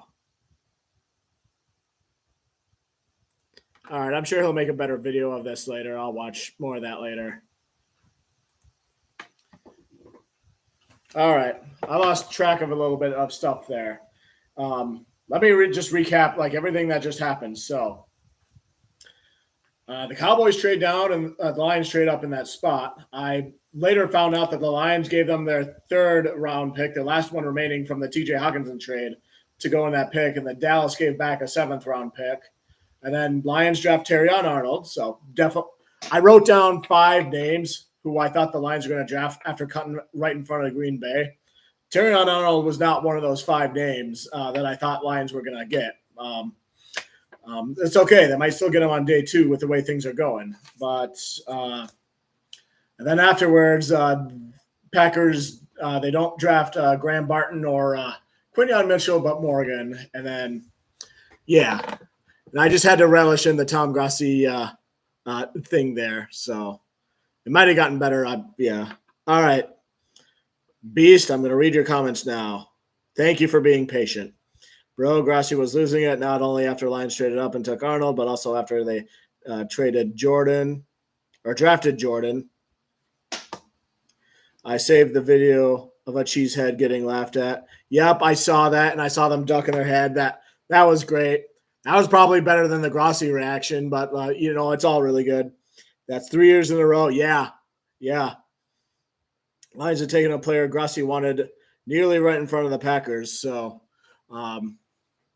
yeah, I should have looked into it more to see if the Packers really wanted Terrion Arnold. So because I thought the Packers wanted Graham Barton or Cooper DeJean, I thought the Lions traded to that spot, not to cut in front of the Packers, but to cut in front of like Tampa Bay or Arizona or Buffalo or whatever to try to get a cornerback. But maybe the Packers wanted a cornerback too, and they got them there. So, yeah, I don't know, because no cornerback has been drafted since then, and Buffalo just traded down with Kansas City.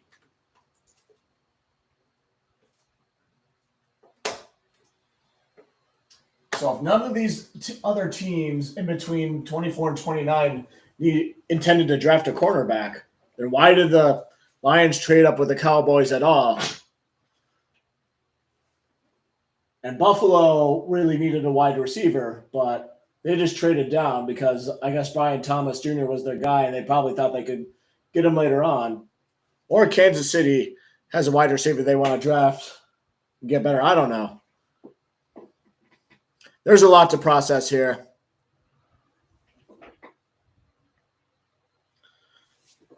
I got to get caught up on all this.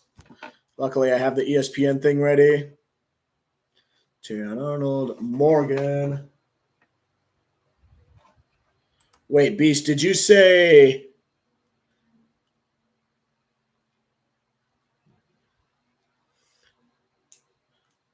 Beast? Who's Jordan? You said, but also after they drafted Jordan. Did you mean Morgan when you said that?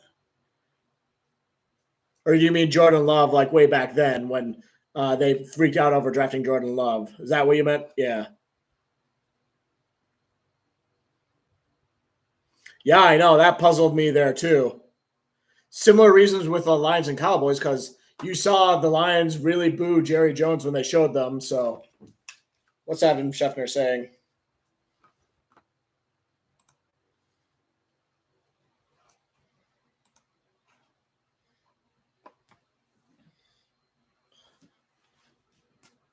Barton.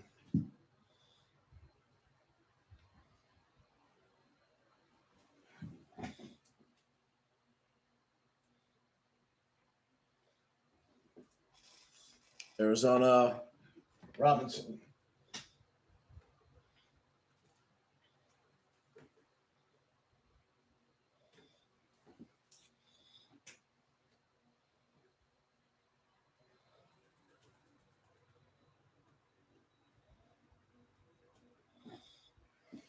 All right, I'm caught up there. There's a lot I'm processing here right now, so okay. Thank you for clarifying there, Beast. Yeah, I love that cheesehead duck in their head.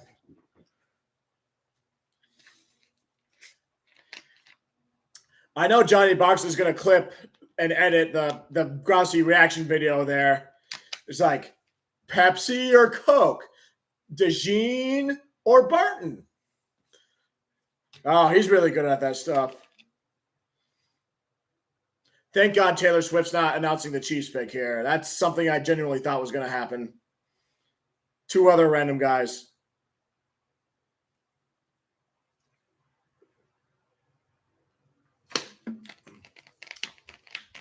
The Swifties probably know where Taylor Swift is at right now, so probably not in Detroit.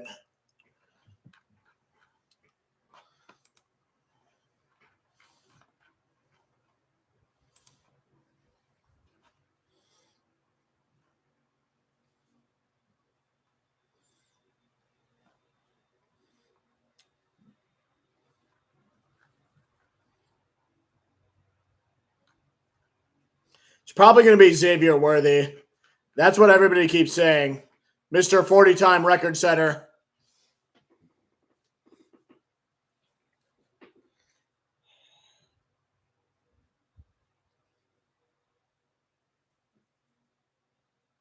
Okay.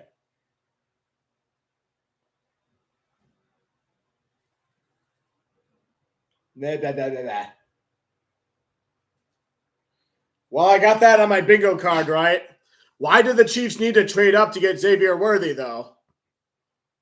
They probably could have gotten him at 32, couldn't they? Because he's worthy of the 28th pick, I guess.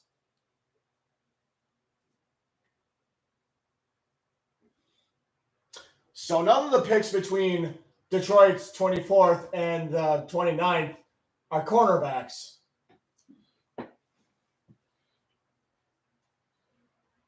Green Bay must have coveted Terrion Arnold.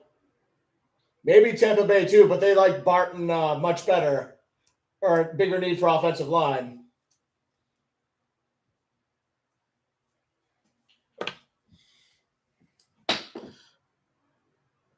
I'm going to do a YouTube video after the whole draft is over of me talking about like everything I really intended, because I do admit some of the things I've said have been smoke screens, but I'll reveal what when this whole process is done.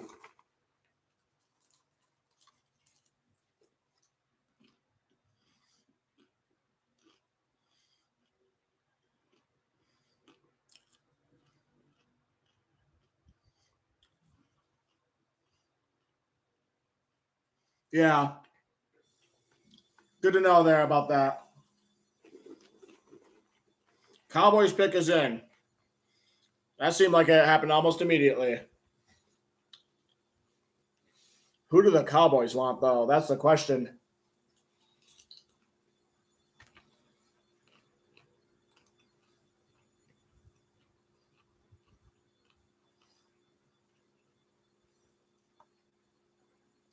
Detroit only has one draft pick on day 2, and that's their second-round pick. Unless they somehow trade it for more draft picks. But then again, Detroit doesn't have too many needs because they're in win now mode now. So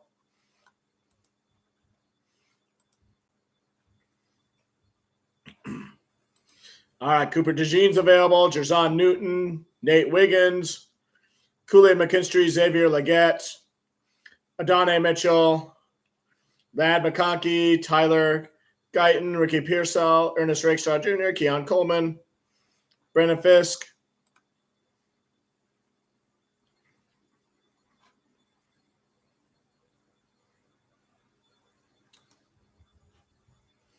Man, oh man.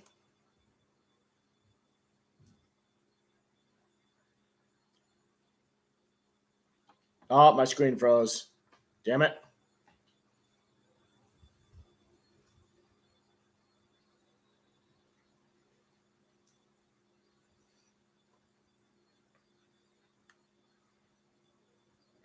Oh, this is a 7th-round pick they acquired in next year's draft. Shoot.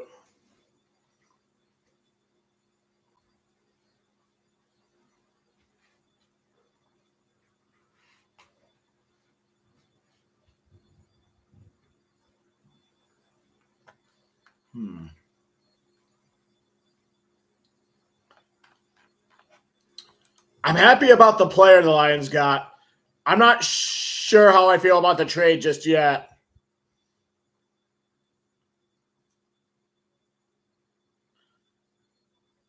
Tyler Guyton. So they go O-line.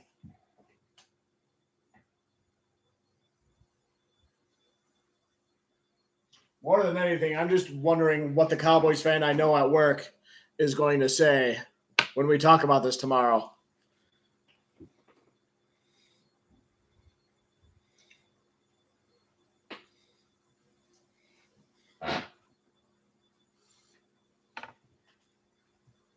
Three more picks to go. The Ravens, the 49ers, and the Bills. The 49ers haven't picked in the first round in a little while. What are they going to do? I have them on my bingo sheet drafting Mike Sanders still. Like, I figured that would be so random that would probably be like something that would happen. Baltimore's pick is in almost immediately, by the way. They could definitely go Jerzon Newton. San Francisco could, so.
I'm double checking the Packers visits list on NFLTradeRumors.co.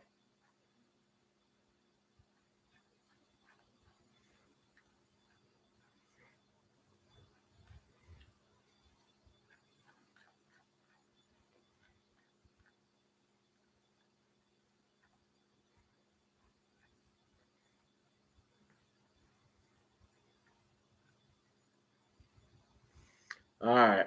Sack Center.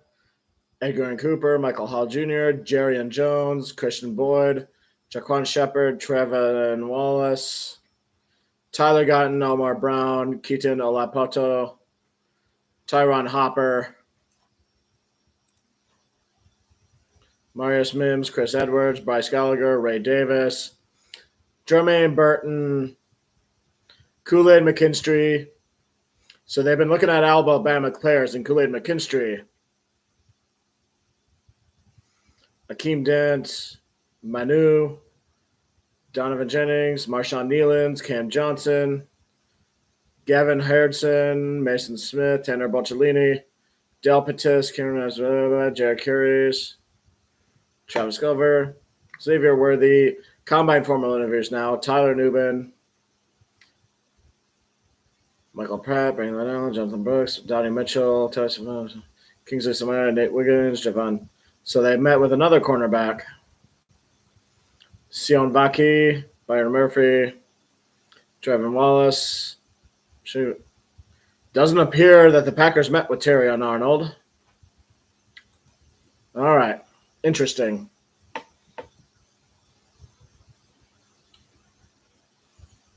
I'm probably just overthinking this. So my initial thought, I love the player the Lions draft. I'm not sure how to feel about the trade. I feel like maybe they gave up too much to the Cowboys, but I guess when you're in win now mode, you kind of have to. So I'm sorry if I'm too repetitive there, but because what are the Lions going to do on night 2? They just have the second round pick. Ravens are about to announce their pick.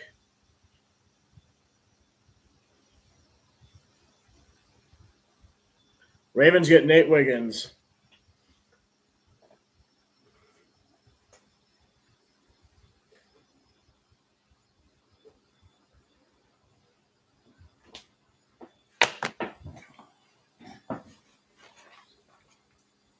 I mean, the Packers did look at Kool-Aid McKinstry, but they probably assumed that Terrion Arnold would have been long gone.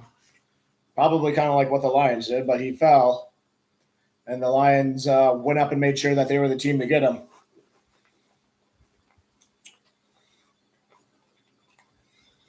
And Dallas seemed like they were a team willing to trade down. And kind of reminds me of the Jameson Williams trade a little bit. Except that it wasn't as many picks that they gave up, but they gave away their remaining third-round pick for it. The Lions gave up 2 of their third-round picks to help get them 2 new good cornerbacks. So I think they did what they had to do. San Francisco's on the clock right now, too. They'll probably get Newton. I don't know.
I'm just reading his stuff on Terrion Arnold stuff on PFF. Top tier athlete for the position. That's very good. Recovery speed and long speed will allow him to keep up with NFL receivers. That's good. It'll be coming handy against the likes of Jefferson. Elite stop and stop ability. All right.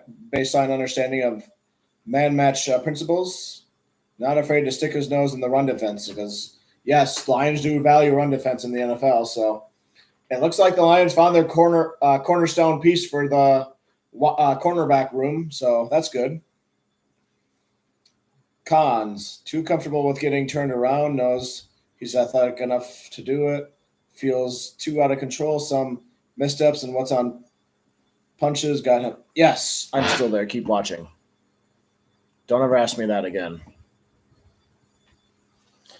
A bit too grabby on deep passes, but who isn't? Is fooled by footwork too often. Leverage is inconsistent. So those things sound like they can be coachable. If Nick Saban wants you on your team, knows cornerback stuff the most, then I think you'd be good enough for the Lions, and Aaron Glenn should be able to work with you.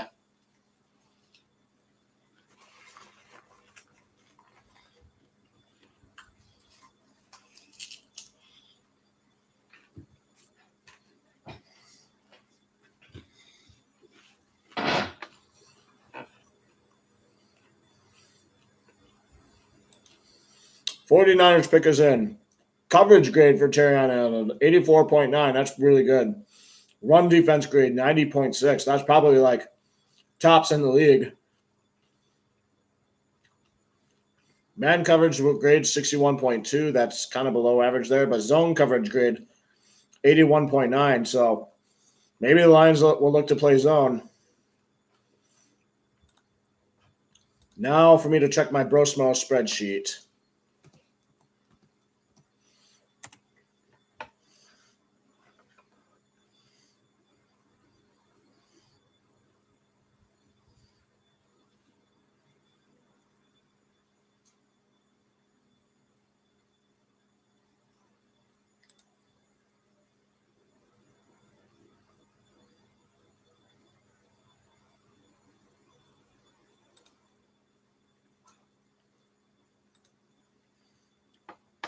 All right, what are Brosmo's pros and cons? Pros. Arnold is another elite level athlete recruited by Alabama. He's a twitched up athlete who plays with quick feet and great change of direction. He has good length, and his compact build allows him to play a variety of positions in the defensive backfield. He was recruited as a safety. Okay, so he has a safety experience. That might come in handy. Yeah, he's got good length, I guess. He is a great run defender, showing no fear to get physical at the point of attack, and has made several impressive open field tackling. So he can tackle. That's very good. He comes downhill with a head full of steam. And he has some return chops as well, dating back to high school. In 2023, he had a 100-yard kick return for a touchdown against USF. Okay, so he can do special team stuff too. Cons. Arnold needs to work on the technical aspect of the position. All right, we can coach him up on that. He is sloppy in his back pedal sometimes and gets too physical on double moves rather than relying on his obvious recovery speed. And then his only other con, he is hesitant in coverage and he's still developing his feel for the position. His route recognition will only get better. Yeah, probably.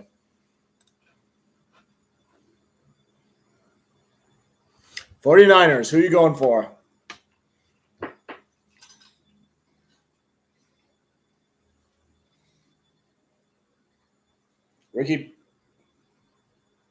Ricky Pearsall. I honestly don't know who that is. Pearsall.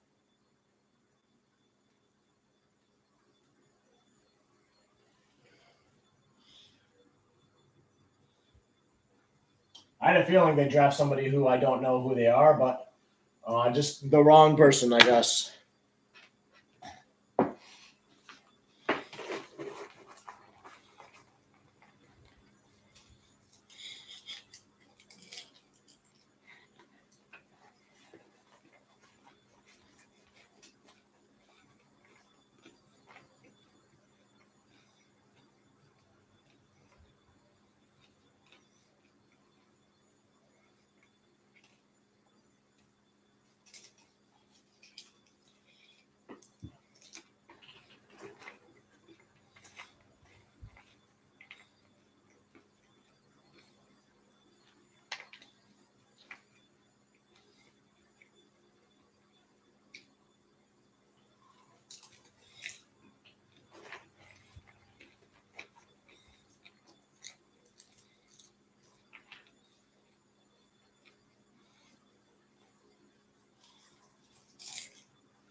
Wait a minute. Carolina's on the clock.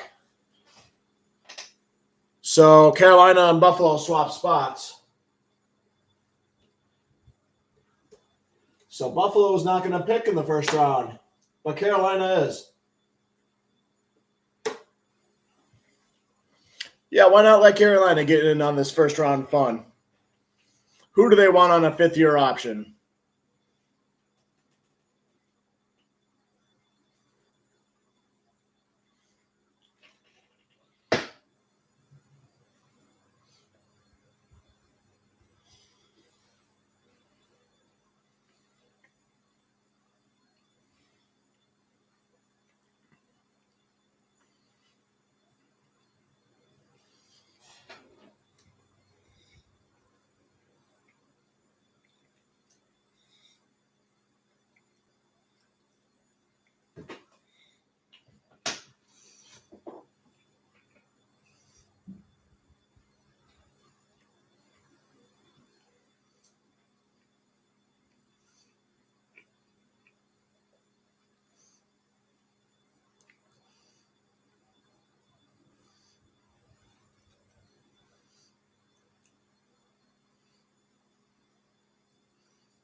Just waiting for the announcement of the last pick.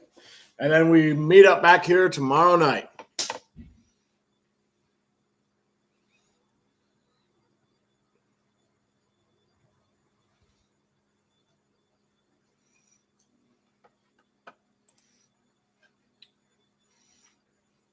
Dang, there's a lot of these players who fell to the second round.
Well, there goes Xavier Legate, as Roger Goodell says him, to Carolina.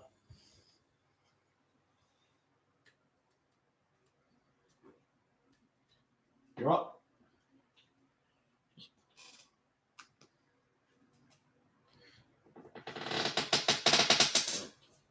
Goodell's basically saying, okay, you win this round. You broke the record for night one. Maybe these next 2 days you can break the all-time record for all 3 days. It's like, okay, you won the battle, but are you going to win the war? I see your passive aggressiveness there, Roger Goodell.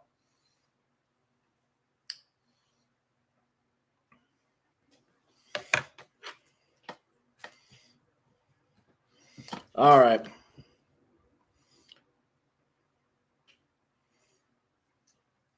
The Colts didn't draft Quinyon Mitchell, did they? No, Latu. The Titans did not draft Jawalta 7. Okay, I got that.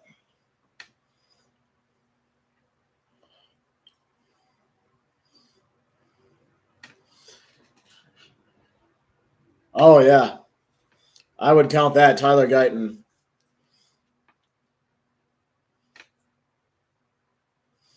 Who did the Jets draft? Fashanu. No in-division trades took place.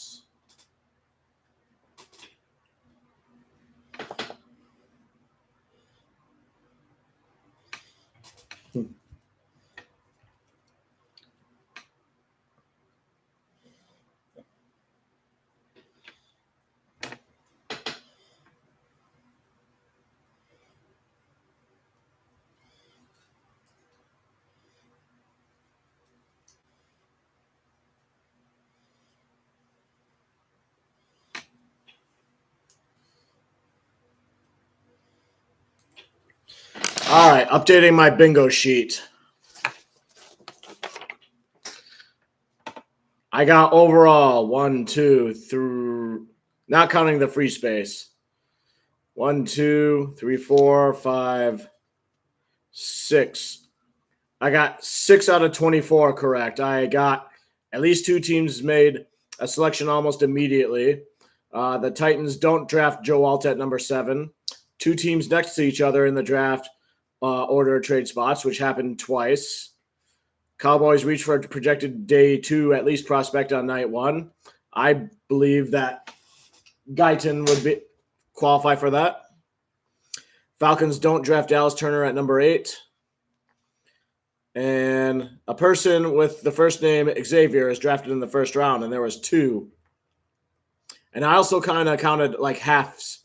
I have 2 halves. A Singer reads a pick, and then Aiden Hutchinson reads a pick. And I just counted them half because they made appearances on the NFL draft stage, both Eminem and Aiden Hutchinson. And, yeah.